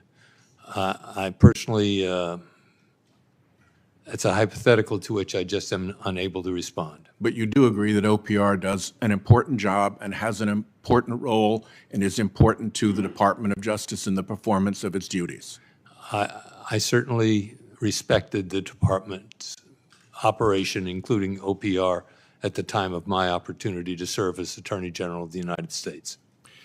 While you were Attorney General, were there procedures that took place when judicial findings of prosecutorial misconduct or dishonesty occurred? I have to say, I don't remember charges of prosecutorial misconduct and that I dealt with. Yeah, they were pretty scarce until now. It was pretty unusual to have judges say that arguments were made in bad faith, that arguments were made as pretexts, that arguments were disingenuous, that arguments were shoddy or terrible, that the department was losing or sacrificing its credibility, that the department was disrespecting orders of the court, that the department had lied or was engaged in sham, that there was willful and intentional noncompliance or willful disregard of court orders, that department lawyers were contemptuous or that their behavior and arguments were unconscionable. To me, those are red flag words. I was a United States attorney, and if my federal court had used those words about my line attorneys, there would have been some follow-up. And I expect that in your department, if those kind of words were used, there'd at least be some preliminary follow-up, and if it were serious, there might actually be a review by the Office of Professional Responsibility. Does that sound like what likely would have happened during your day? I was only admonished at one time that I remember by a court for having commented on evidence. I thought it was pretty good evidence. I think I just said pretty good evidence. And yeah, I didn't mean you. I meant your line prosecutors. At that time, I decided that I needed to be more careful about my remarks. Yeah. No, my question. My remarks were safeguarded and carefully made. Yeah. And frankly, I might add more carefully made than the remarks of some of the judicial officers who have been, who while very concerned about the Justice Department, seem to be willing to themselves engage in political considerations, which I didn't think were appropriate for the judiciary. So maybe there's a problem that's broader than we would otherwise recognize. Well, you've changed the topic a little bit to your own comments and the response to that, which is fine. I appreciate that you've said that. But my question had to do with when criticisms like that are leveled against department lawyers, there is ordinarily some kind of a process or review that takes place. They're not just brushed off. That is correct, is it not? It's certainly the reason that the Office of Professional Responsibility exists, to safeguard against things that are not responsibly done or undertaken in a way that discredits the department. Public confidence in the department is very important. Indeed. And the rule of law, guided by the Constitution, is at the foundation of our safeguarding liberties. And I take that seriously. I believe that with all my heart when I served, and I believe it today. Thank you, sir.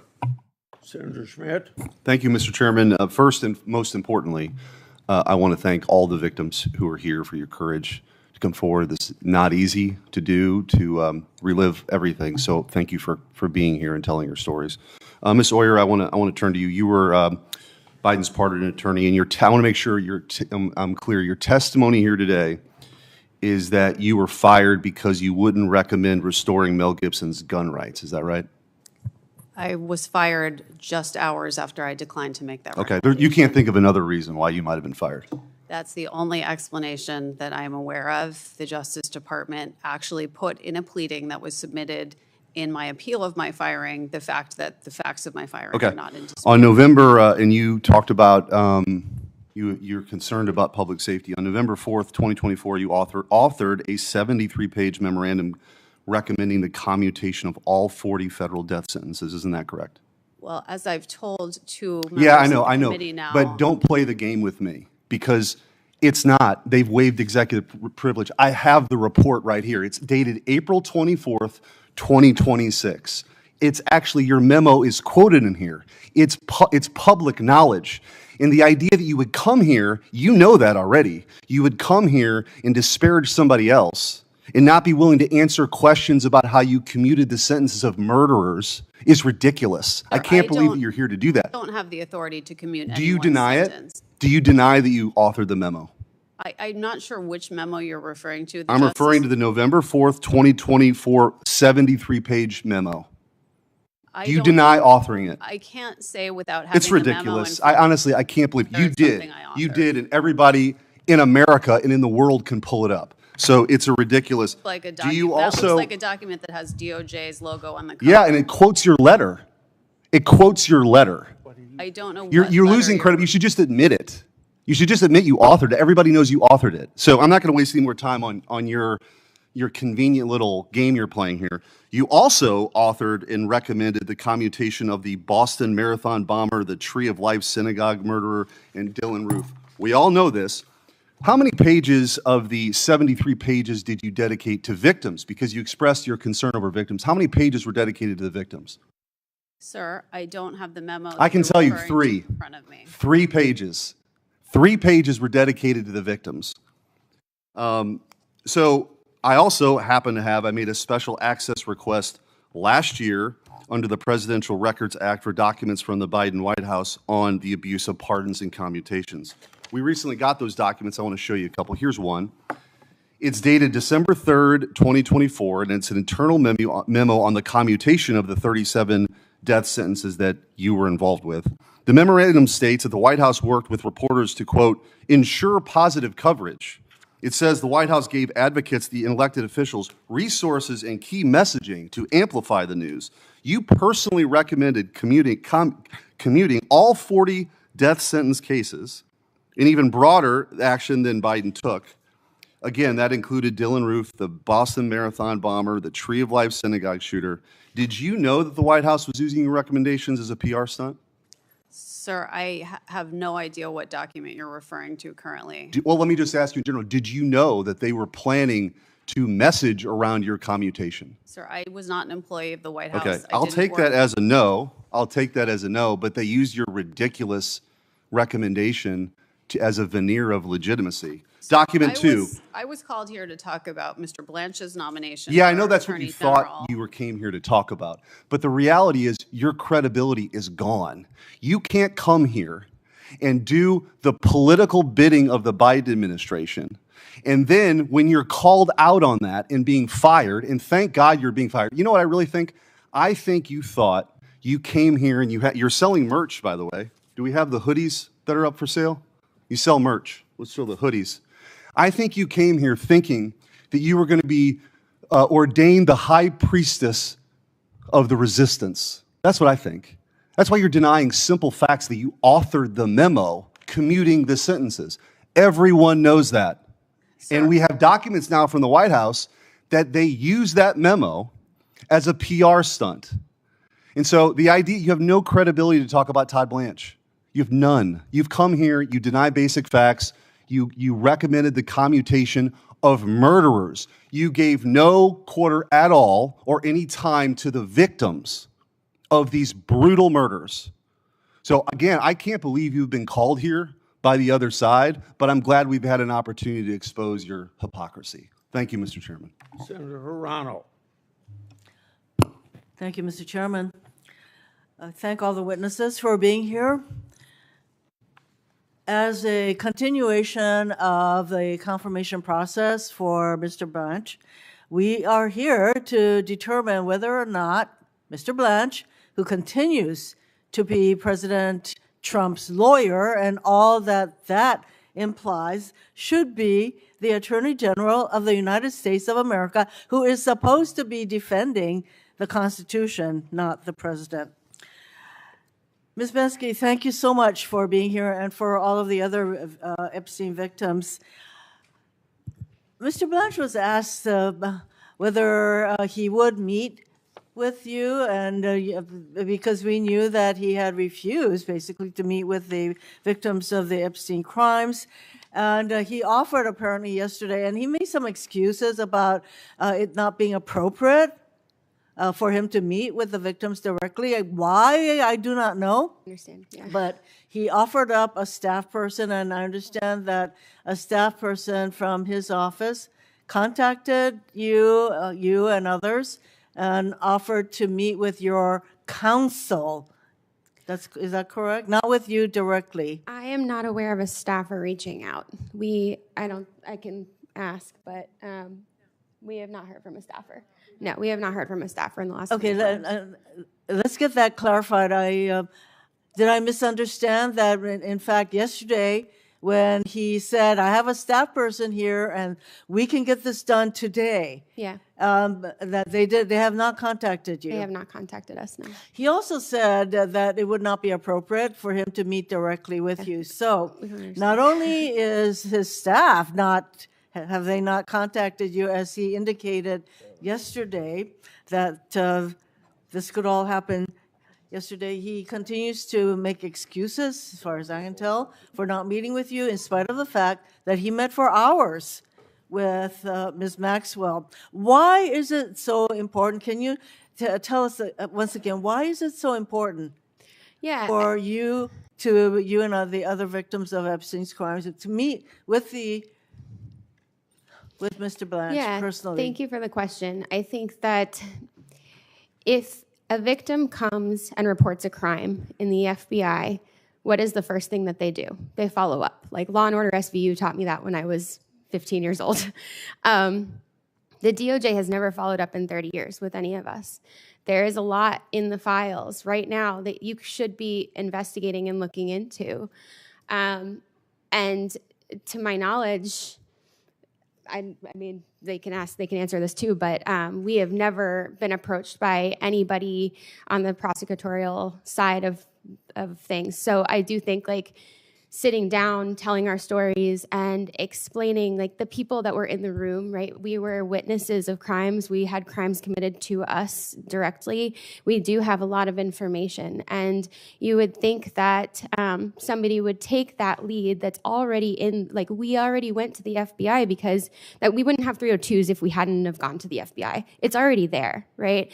So the following up of those 302s, and then once it's supposed to be handled by the Department of Justice, why aren't we hearing from prosecutors? This case was never handled correctly from the beginning.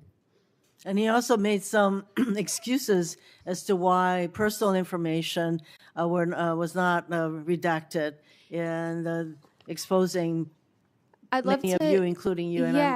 And I think something that stood out yesterday was that he had said that immediately when things were misredacted, that they were taken down and they fixed them, and within 24 hours they were put back up. That is entirely not true. There are still things that need to be redacted, and there's still survivor information in there even today from my awareness. My information just came down in April, and that was after begging. Would you say that Mr. Blanche exhibits a rather dismissive attitude toward all of you and the Epstein crimes? 1,000%, yes. Thank you. Ms. Oyer, Trump's DOJ under Todd Blanche leadership has purged career prosecutors for personal reasons for refusing to prioritize President Trump's interests over their constitutional oath. Todd Blanche has fired more than 1,200 former career DOJ employees who worked for both Republican and Democratic administrations. This doesn't even include all of the DOJ attorneys who resigned because they didn't want to be part of the kind of DOJ that Todd Blanche is creating, which is basically not a Department of Justice, but a Department of Retribution and Corruption, in my view.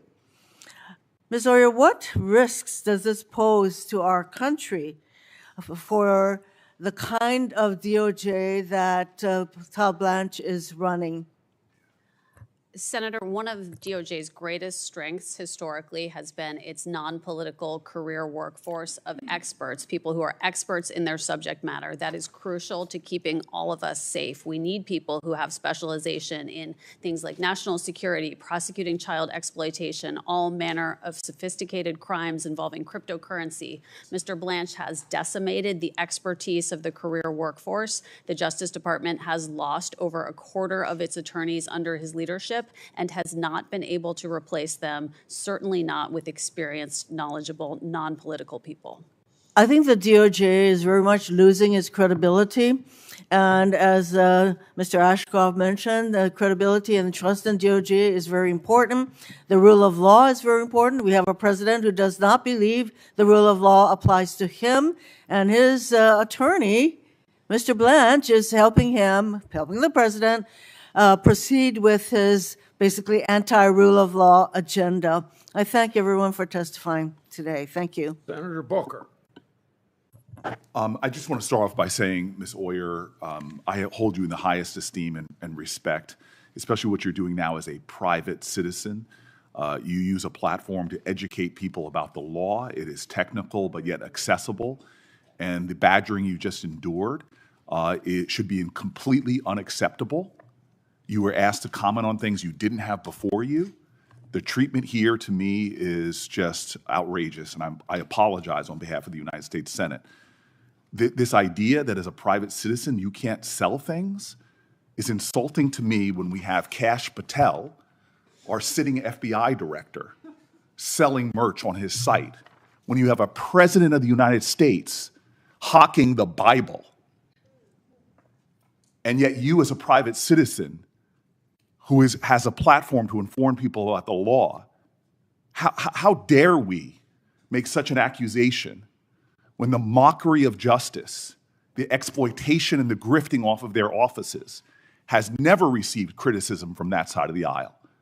And yet they want to demean you as a private citizen for engaging in commerce. That's ridiculous. In addition to the fact that you were a career public servant for your entire life, you were a public defender, underpaid, overworked, not for a year, not for 5 years, but for years. The dignity and the service you have brought, no matter whether we disagree with your politics or not, should merit the praise of every single senator here. So I apologize for what you endured. I thank you for the service you've given to this country. And on matters of horrible killings, horrific acts, these are complicated matters. I hold here, and I'll submit this for the record, people who were victims, families, survivors, who wrote letters to the President of the United States asking not to have the death penalty put there. And I understand there's differing views, but you are put in those complicated decisions to write career memos for the president to make decisions about who's pardoned and not. And so I am sorry. What I witnessed, I came late to the hearing, was just unacceptable to me. And I am grateful, as somebody that follows you, that reposts your content, I am grateful that you're here. Thank you. I want to say, I didn't hear that on the microphone. Senators enjoy praise. So what did you say? Thank you, sir. Thank you very much. I appreciate that. I appreciate that. I just want to say, before serving as a pardon attorney, I pointed out that you were a federal public defender with clients in the Bureau of Prisons. Was it customary process for transferring a Bureau of prisoner from a low security prison to a minimum security camp? Was that standard practice? That was unheard of. Unheard of. It's against BOP policies. What role does the Deputy Attorney General usually play in that process? Usually the Deputy Attorney General would have no role in designating or transferring inmates. No role whatsoever, yet the Todd Blanche went directly and met with him. Are you aware of any person serving time for child sex trafficking like Ghislaine Maxwell being transferred from a low security prison facility to a minimum security camp? I have never heard of that. It would be an egregious violation of the Department of Justice's own rules. Ms. Banksky, how do you feel knowing that the Deputy Attorney, Todd Blanche, went to meet with her for 2 days and then gave her a cushy transfer while he would not meet with you, and then lied to this committee yesterday saying he was barred by the law, which a first-year law student can know the difference of. How did that make you feel? It's devastating for survivors, and I'd like to add to that that Annie Farmer, a victim and survivor who testified in Ghislaine Maxwell's hearing, actually wrote a letter to Todd Blanche immediately after that and requested a meeting with him regarding the move and the transfer, and she's never heard anything back at all. It is insulting to heap upon survivors the indignities that he has by not even meeting with you, yet he transferred a sex offender to a cushy camp against BOP policies. It sounds like she got a sweetheart deal while he released your personal information, your address, phone numbers, images, and yet he seems to be favoring the victimizer and not the survivors. I'm out of time, and it's honorable to see Mr. Ashcroft here, sir. I know you. I know your record. We may have disagreed on policies, but I also know you would never, when you were reviewing a merger, you would never go out to dinner with the parties of that merger. It would be unacceptable for a person that is supervising a matter to attend a social event with those people before your lawyers. It's about ethics. It's about the appearance of impropriety. It's about following the law. This nominee has not followed the ethics laws, has not followed the urgency for avoiding the appearance of improprieties, has broken a bipartisan law passed by Congress, has demeaned and degraded survivors of sexual violence, and has shielded the president by some kind of deal we know nothing about that allowed her now to be transferred to some cushy camp that has never been done before with sex offenders. This man should not be in this office. I cannot believe we're going through this farce when his record alone should make him disqualified, not to be the Attorney General, but for even being employed by the federal government. Thank you. Senator Welch. Thank you very much. First of all, Ms. Boss, thank you so much. And I fully support your advocacy that the Department of Justice have as a priority, focusing on victims. And I also want to express to the Epstein victims my appreciation for allowing me to be with you yesterday and be so uplifted by your support for one another and all you've done to ennoble the rights of victims and the strength of victims to recover. Thank you very much. Mr. Ashcroft, I wanted to first of all say we seem to have a problem in Missouri with attorney generals not being able to keep their job. They all end up in the U.S. Senate. You started quite a trend with Mr. Hawley and Mr. Schmidt. Well, in all deference, it should be remembered that a very important member of the Senate named Jack Danforth, that's right, had previously served as Attorney General of Missouri. So myself excluded, I have been privileged to be in a line of individuals that I believe have rendered very significant and valuable service to this nation. Well, I think you, thank you, and I agree with that. And I think, first of all, I want to express to you how much I've admired your career. And I think that being an Attorney General is probably the most difficult cabinet position. And one of the things that's required is that you give advice to the President, and it may be advice he doesn't want to hear. And, you know, I remember March of 2004 when you were recovering from an illness and Mr. Comey was the acting Attorney General. And the President's counsel came to your hospital room and wanted you to sign off on a security law that Mr. Comey, in his opinion, thought was not legal. And you said that was Mr. Comey's decision because he was the acting Attorney General. Is that right? I believe that the public, the written reports, you know, it's been in novels and other things, and I I have no reason to contest what they've said. Right. I was in bed with a morphine pump in one Right. hand.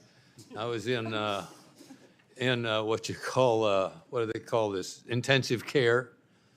And But the bottom line here is that the president wanted an answer to permit him to proceed, but it was the opinion of Mr. Comey at that time that that was not legal. And this raises really what I think is the heart of what is so challenging to be Attorney General. The president is the executive, you serve in his cabinet, but there are times when an Attorney General has to say no. Is that correct? No attorney ever is a good attorney who doesn't tell his client the truth. Right. And it's important that the client trusts the attorney. And I so appreciate can accept that. And so I believe that the Attorney General is sworn to the Constitution of the United States. And not to an individual. The answer is to the President. He is sworn to the Constitution. That's exactly right. Now, also, when the Enron case, which was an explosive case, came up, you had received contributions in your political career. They were totally and completely legal. But my understanding is because of that and the appearance of a potential conflict, you recused yourself from that case, correct? I wish I remembered things, especially things you say are favorable about what I've done. but it's over 2 decades ago that I did a lot of these. What you did, Mr. Ashcroft, is what needs to be done. You said it. It's the Constitution who's your client. It's the American people who are ultimately your client. And you have to give that direct and candid advice to the executive, who is the president. So that's my question about Mr. Blanche. It's not his competence. It's not that he's got an ongoing relationship. But could you imagine serving as Attorney General and having President Bush come to you and say, by the way, who paid you $9 million before you got to be Attorney General to represent him in criminal actions, okay? This is, it's astonishing, right? But then he said, I've got an idea. We're going to sue the federal government for $10 billion, and you're going to represent the IRS, and then why don't you work out a settlement where there's a $1.7 billion fund that I control. Would you see anything like odd about that? I didn't have that situation. I didn't have a president that had been the subject of illegal disclosure of his activities. No, but criminal disclosure. I want to get to your judgment on this because but I swore to tell the truth, the whole truth, and nothing but the truth. That's a big challenge in an oath, and so I want to give my answer and not your answer, although I respect your question. No, but what I'm asking, you have incredible credibility, incredible character, incredible credibility is kind of almost like Senate speech. Right, but unbelievable believability. I mean, no, yes, I was in this body myself and sat on that side of the dais, but well, you wouldn't have had that reputation if you were a senator. I mean, this is because you stood up to the president. Oh yes, I would. I was honest as a senator. I have to.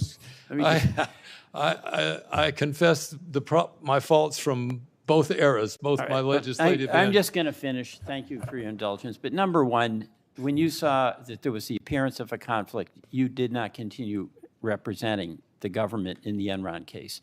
Number two, when it came to a president's demand on something of vital concern to the president, a national security law, surveillance law, where it was the opinion of your department that it was illegal, you stood up to the president and didn't cave. I respect that, and I believe that's the obligation and the burden of whoever serves as our Attorney General. Mr. Blanche does not share that. I thank you for that respect. I hope when I grow up I live to do things right. Senator Tillis. Mr. Ashcroft, and to all the witnesses, thank you for being here. Mr. Ashcroft, I told the chairman, or I told the chairman's staff I had one question, but like John Kennedy, it has two parts. You know, my first question, Mr. Ashcroft, I mentioned yesterday that I'm disturbed with the political physics going on today. If you think about the Obama administration, they had vindictive prosecutions. President Trump came in, more or less matched up on some of it. President Biden comes in, goes a little bit further, and this administration seems to me, when we're doing 8647, we're doing indictments for that, unless there's other, it's an active investigation, but that's a reason to bring Mr. Comey and do a perp walk because he arranged shells 8647 on a beach in North Carolina. That's all we know right now. It just seems like, it seems to me like there's a continuing, you know, this exceptional nation we are. Americans always want to do better, get bigger, higher the next time.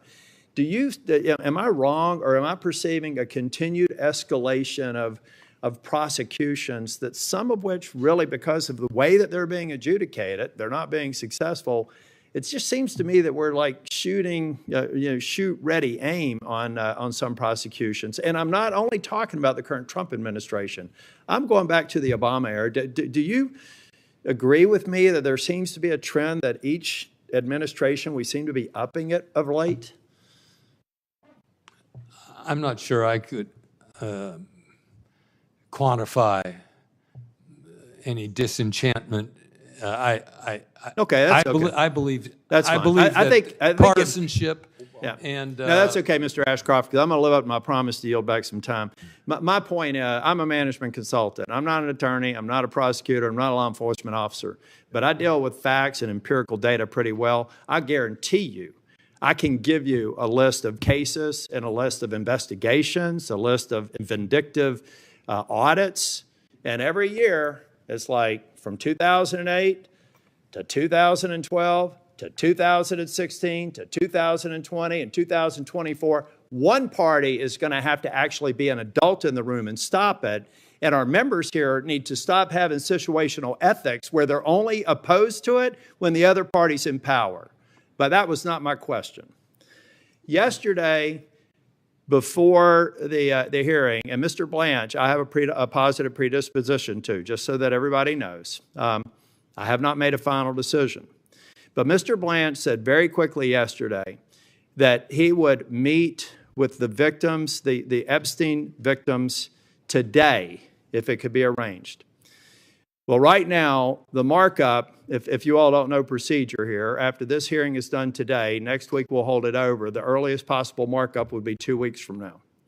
And because it seemed to me that Mr. Blanche was willing to say that he would meet with them and counsel, I understand the restriction that counsel has to be present. I expect that meeting to occur before I'm willing to vote out of this committee. And I'm trying to get to yes. But this is a very important part of getting to yes. There should not be any reason why, based on what Mr. Blanche said yesterday, if he said that he would do it today, then he can certainly do it over the next 2 weeks. Thank you, Mr. Chair. I yield back. Yeah. Talking about what you said, what advice or how political Attorney General office is, I remember that Holder said he was a wingman for President Obama. That's exactly right, Mr. Chair. And anybody who comes up here and steps up on their pulpit, and then all of a sudden I can go back and see of record the absolute silence of Democrats when Biden and Obama did the same thing. I'd love to see a Democrat who has taken the position that I have with an administration that shares my jersey, because that's the only way this nonsense stops. Senator Schiff. Thank you, Mr. Chairman. Mr. Adler, thank you for being here and for your many years of service. Ms. Oyer, likewise, thank you for your courage at the Justice Department and for your willingness to speak out. Ms. Boss, I'm just heartbroken for your loss and very much appreciate your advocacy. And Ms. Bensky, thank you for your willingness to speak out and for all of the Epstein victims that are here. I'm glad the Attorney General finally acknowledged that he could meet with you. I was perplexed when he said somehow that he was prohibited. That's simply not the law. And I hope that meeting takes place. Mr. Ashcroft, thank you for your service. I wanted to ask you about some remarks the Attorney General made when he said that he thought the president, he was asked about the president targeting his political opponents and enemies for prosecution. And I don't subscribe to the what I think is a false equivalence. We've never seen a president behave this way, where he openly and privately calls on the Attorney General to prosecute his enemies. And I want to ask you about that, Mr. Ashcroft, because Mr. Blanche has said that he believes the president has both the right and the duty to use the Justice Department to go after his enemies. Do you subscribe to that view? Thank you, Senator. I believe that the Attorney General of the United States has the right and responsibility to enforce the law uniformly. And if the law has been broken by the president's enemies, he has a duty. They do not become exempt from following the law merely by their enmity to the President of the United States. As a matter of fact, the people who break the law are in enmity with the people of the United States, whose expression of what is the law has been developed in this body, in the Congress of the United States. So we used to call people who break the law public enemies. Well, Mr. Trinian, And so my view is that whether a person has been a political supporter or not of the President of the United States is not the determining factor regarding prosecution. It's whether a person has violated the law, and in enforcing the law, the Attorney General is carrying out the will expressed in the Congress. Mr. Attorney General, you realize, having sat here, my time is very limited. That really isn't my question. My question is, do you think it is appropriate for the President to call on the Attorney General to prosecute one of his enemies, and acting on that, request the President for the Attorney General to do so? The President of the United States is the executive branch of the United States whose charge it is to enforce the laws of the United States. So when the President of the United States asks that the laws be enforced, I don't see that as consistent with his duties or responsibilities. If the laws were to be enforced differentially, and which one of the things that scares me about as many laws as we have, someone said in order to run a police state, you only have to have one policeman, but if you have enough laws, you can go find something wrong with anybody you want. Mr. Ashcroft, So the President, I believe, his job is to have an administration which calls for the enforcement of the laws of the United States without regard to the political preferences of the people who are perpetrators or accused individuals in the system. I'm not sure that I understand your answer, except you seem to accept the premise that it is okay now for a president to call the Attorney General and ask him to prosecute his enemies. You don't seem to have a problem with that. If you do have a problem with that, please say so. I believe the president needs to be an advocate of strong law enforcement. Okay, that is, and Mr. that Ashcroft, includes with enemies of his. With respect, Mr. Attorney General. If an enemy of the president goes out and conducts a violent crime, it's nothing wrong with the president calling the Attorney General and saying, I hope you do something about this violent crime. And if the president's enemy takes a photo of seashells, you think it's appropriate to prosecute them? If senators make a video stating the plain law and Constitution that you can disobey an illegal order, you think it's okay for the president or others to call on them to be prosecuted? I don't think so. I don't think so. And I don't think you would have done that as Attorney General. I hope you wouldn't have. If you would have, you were not the Attorney General I thought you were. I don't think it's appropriate for this Attorney General or any other. And I don't remember seeing, notwithstanding the false equivalence I hear expressed so many times from my colleagues in this committee, I don't remember any Democratic president calling the Attorney General and saying, you need to prosecute him, and you need to prosecute her, and you need to prosecute them, and you need to go after this organization. We have never seen that before or anything like it. Anything like it. And generic statements, oh, they all do it, is simply not the case. And by making that argument, it just further erodes the wall of independence that I'm sure, Attorney General, you remember after Watergate, when because of the abuses of President Nixon, there was an effort to make the Justice Department independent from the White House, not completely independent in the sense that the president couldn't set general priorities. I want you to emphasize these cases and these cases, whether it's immigration cases or drug cases. That was always appropriate.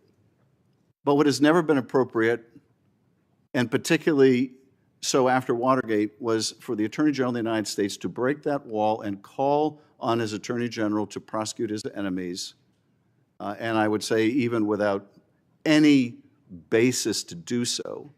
And this Justice Department has been willing to do so and has gone before grand juries, and we have never, I think, seen the likes of this either in these high-profile cases where the grand jurors, in some cases to a person, have refused an indictment. How often did you have that happen to you, Mr. Attorney? Last question I'll ask you. How often, Mr. Attorney General, did you seek an indictment as a prosecutor and have not a single grand juror vote to indict? Did that ever happen to you? I don't know. I just don't know. I thank you, Mr. Chairman. Senator Brett. Thank you, Mr. Chairman. Appreciate all of you being here today, witnesses taking your time to be in front of us. Before I start, I want to say thank you to Attorney General Ashcroft for being here today and your service to our country, both as Attorney General and as a United States Senator. And also thank you for your kind words about Senator Graham. Really appreciate it.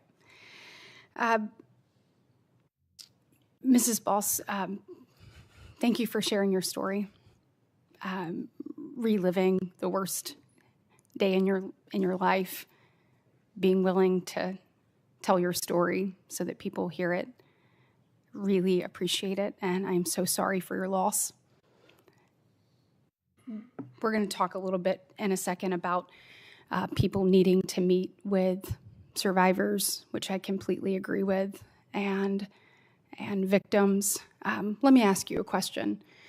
Do you think that when someone is killed at the hands of an illegal alien, that their representation in Congress, senator, congressman, should meet with that family?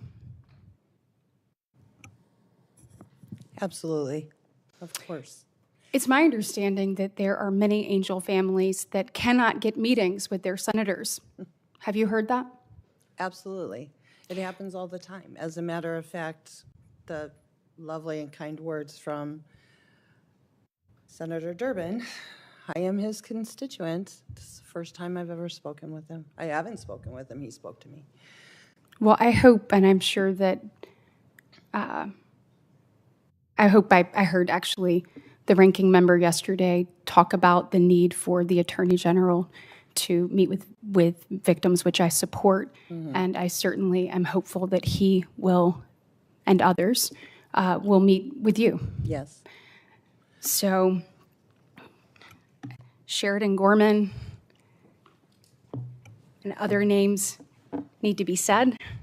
And I think the accountability that we have in this room for other people, we should be able to have it for this body as well. So I certainly hope that you get your face-to-face meeting that you deserve. I would hope so.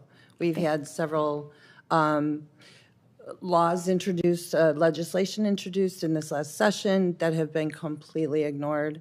And there hasn't been any way to really get in and talk to anybody, especially those who are opposed to those legislations for whatever reason. Well, thank you so much for elevating your voice. Ms. Bazinski, am I saying that right? It's Bensky, yeah. Okay, gosh, I'm going to have to try. I am so sorry for everything that you've been through, and thank you for your courage, for being here today and being able to elevate your voice. I completely support your quest to be able to be heard, to obviously for victims to be protected, and for us to pursue every lead possible. And, I do believe after my conversations with the Assistant Attorney General that he is going to pursue those. Let me ask you this. Were you asked in the previous administration, did you ever have an opportunity to sit down with the then Attorney General, Merrick Garland? We did not, but there are active investigations going on because of Ghislaine Maxwell's hearing. So, but did you ever have a face-to-face with him? No. No. Did y'all request a face-to-face? This was before a time that I was comfortable coming forward. It was just this last September that a group of us felt like we had met each other. And a huge part of this has been finding the collective voice of a sisterhood and understanding that we weren't isolated in these experiences. Absolutely. And let me ask you this. Did you, was there ever, because I know that my colleague, Senator Blackburn, really wanted to make sure that you all had an opportunity to tell your story. Mm-hmm. Are you aware of any Senate hearings that were held under the previous administration that tried to I don't personally bring have light that to this information because, again, I just came forward really in September. Well, thank you for coming forward. Thank you. Thank you so much. Mrs. Oyer, obviously, are you cutting people off right on time today? What? Are you cutting people off right on time today, or are people getting to go way over? I've been too liberal, but go ahead. Okay, all right. Go ahead Well, and ask one more question. Just let me ask one more question, please, sir. I appreciate it. After you were fired from DOJ, you had an independent media company and a Substack platform, and you had the Lawyer Aura brand name and the hoodies that said hardwired to stand up to bullies.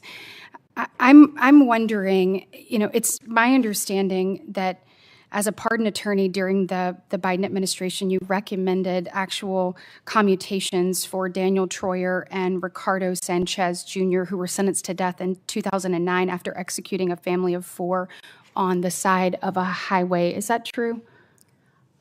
Ma'am, I think you were not in the room when several of your colleagues asked me about those recommendations. This is my turn to ask a question. So is that true? What I said then remains, which is that I'm not able to talk about the clemency advice that I provided to the White House because of well, the victims included a 4-year-old and a 3-year-old boy who died while cradled in the arms of their mother who was trying to shield them. Those 2 little boys were shot 10 times, and their mother was shot 11 times, and their father was shot 5 times. So I appreciate the grace on getting to go over, but that doesn't sound like to me that you stand up to bullies. It sounds like to me you stand with them. Thank you. Senator Blumenthal. Thanks, Mr. Chairman. I want to thank all of you for being here. This day of the hearings often gets less attention, but it is very important to us, and you are performing a very important service. I particularly want to thank Ms. Bensky and Ms. Boss for sharing your stories and reliving a lot of the pain that you have been through. Ms. Bensky, I don't know whether you were here yesterday when I asked Acting Attorney General Blanche to apologize. And I'd just be interested in your reaction to his response. Yeah, I think it was the most that we've gotten from him. And that was a moment where there was a touch of humanity to say that we do understand that there was, in fact, failure here, because he's been on the record multiple times saying that nothing was mishandled. And as a survivor who literally saw nude images of friends and had my own information exposed all over the place, to tell the world that this had not been mishandled was just so absolutely egregious. Like anybody from here to Mars, and no matter what political affiliation you're with, can see that like your government should not be, sending out nude photos of you, obviously. Yeah, thank you. Thank you. Very well said. Let me ask you a general question. And you don't have to give me an exhaustive answer today, and I know there are others in the room who may want to answer this question as well, but what should we demand of the Department of Justice to make things right, to make things better? Yeah. We've always just been looking for accountability and for this case to be handled correctly, because even from the very start of this case, we have not seen it handled the way anybody would normally prosecute something. So we are looking to get to the bottom of why our perpetrators were never held to account. How does the largest sex trafficking ring in this country exist when only 2 people have been found even remotely? I mean, Epstein's dead, but Maxwell is the only one who has been held to any sort of account, and she's in a lower, a lower security penitentiary at this point. So, I think we are owed answers, and we are owed, justice for us. We get that question a lot of what does justice look like? I think, yes, the culture shift is part of it, but really like having your government stand up for you and stand up for what's right. And, there's a chilling effect that it sends to survivors everywhere when their government is outing their personal information. Other survivors are not going to want to come forward, right? And so we need to make sure that we are getting all the information with these cases. So I think we really just hope that the government will take it seriously and start investigations. Accountability. Accountability, yeah, always. And I think a working hypothesis here is that accountability is difficult when rich and powerful people are potentially... It's always been the vulnerable versus power for this case, for most sex trafficking cases, or all sex trafficking cases, really. And it is about how the powerful consistently exploit the vulnerable. And that is what we see a lot. I mean, I have a 6-year-old son, and I teach him that accountability matters every single day. And I hold him to account. Why can't we hold our government to account? Well, I will just say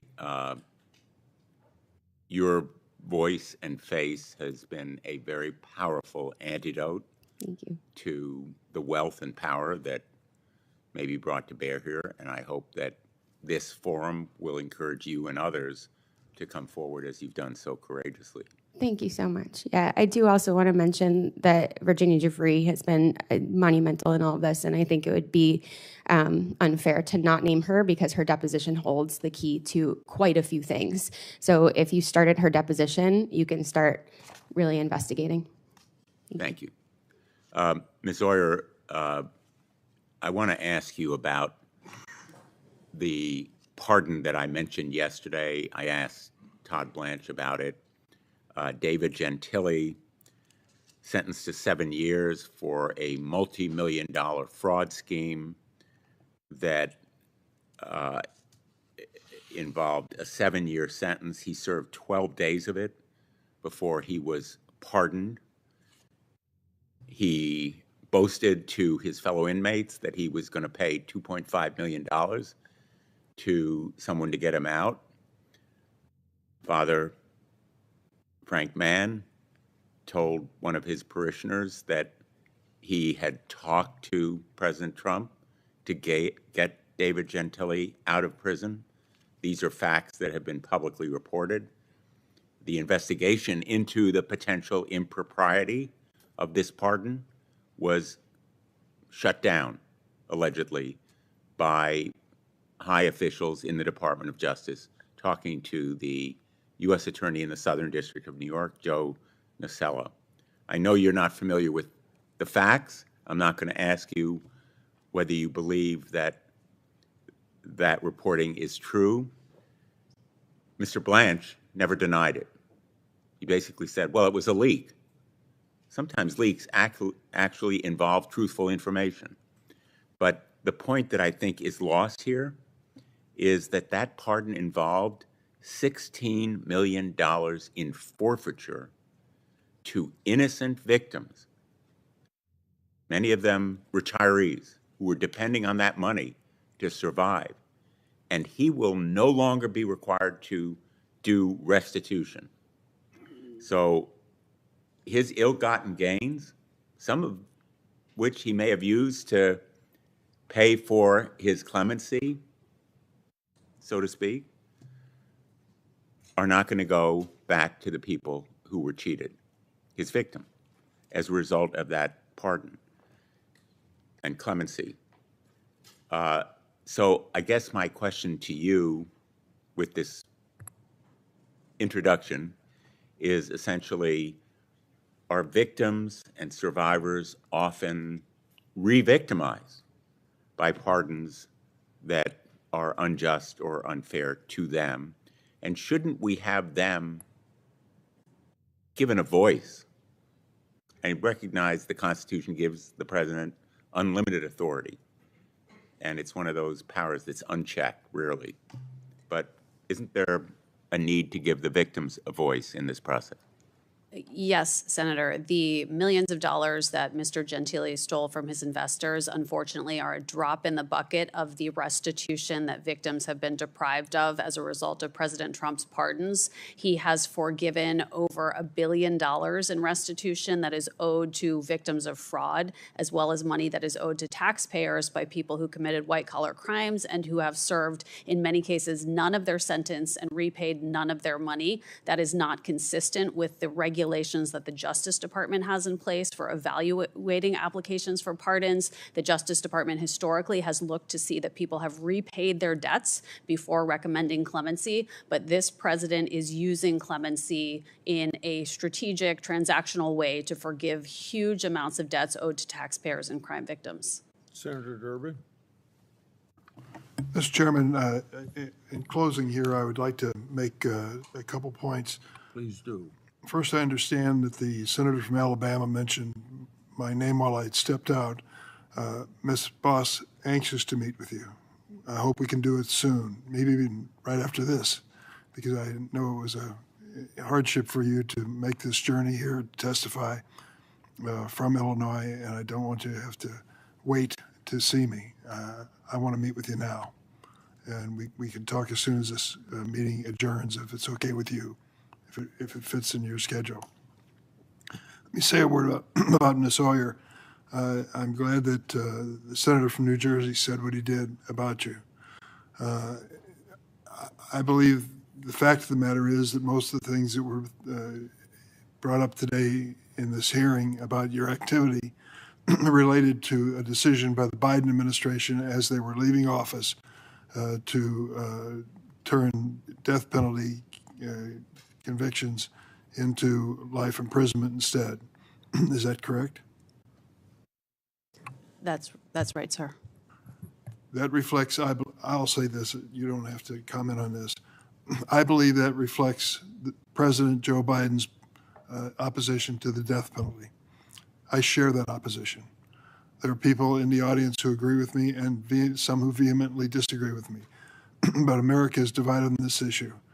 I didn't have this position my entire political career, but toward the end of it, I've come to the conclusion, as Justice Blackmun did at the end of his conclusion of serving on the Supreme Court, that he no longer wants to tinker with the machinery of death. The fact of the matter is, there are clear cases where one can argue a death penalty, and there are cases which we have found were wrongly decided, and people faced a death penalty or worse until evidence and other things were discovered at the end.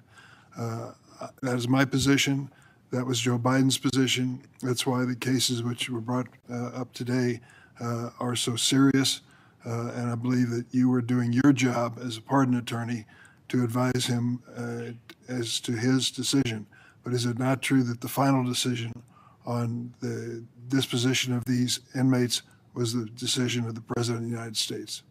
That's absolutely correct, Senator. So if you want to take exception to Joe Biden and his position, be my guest. But to blame you for those, I think, goes beyond your responsibility as pardon attorney. And I will just say, I know the controversy behind this issue, but I feel that that's what led him to his conclusion. Ms. Binsky, thank you for bringing your friends with you today. It is great to see them, and I hope that what you heard from Senator Tillis is a promising possibility that he said he would not, I hope I'm saying this correctly, he wouldn't vote to confirm this nomination until there's been an actual meeting. That would be a dramatic work of progress for us to reach that point. And because you had the courage to stand up, not only you, but your friends, we have achieved that, I believe. I hope that's the fact. Thank you, Mr. Chairman. Yeah. Thanks to all of our witnesses for being here today and for traveling the long distances some of you have had to go. We're grateful that you did it. For all the members of this committee, written questions to these witnesses here are due on Wednesday, July 22, this year at 5 p.m. The hearing is adjourned. Thanks, Chair. Yeah, but thank you. We'll go see if the Finance Committee is still meeting. Okay.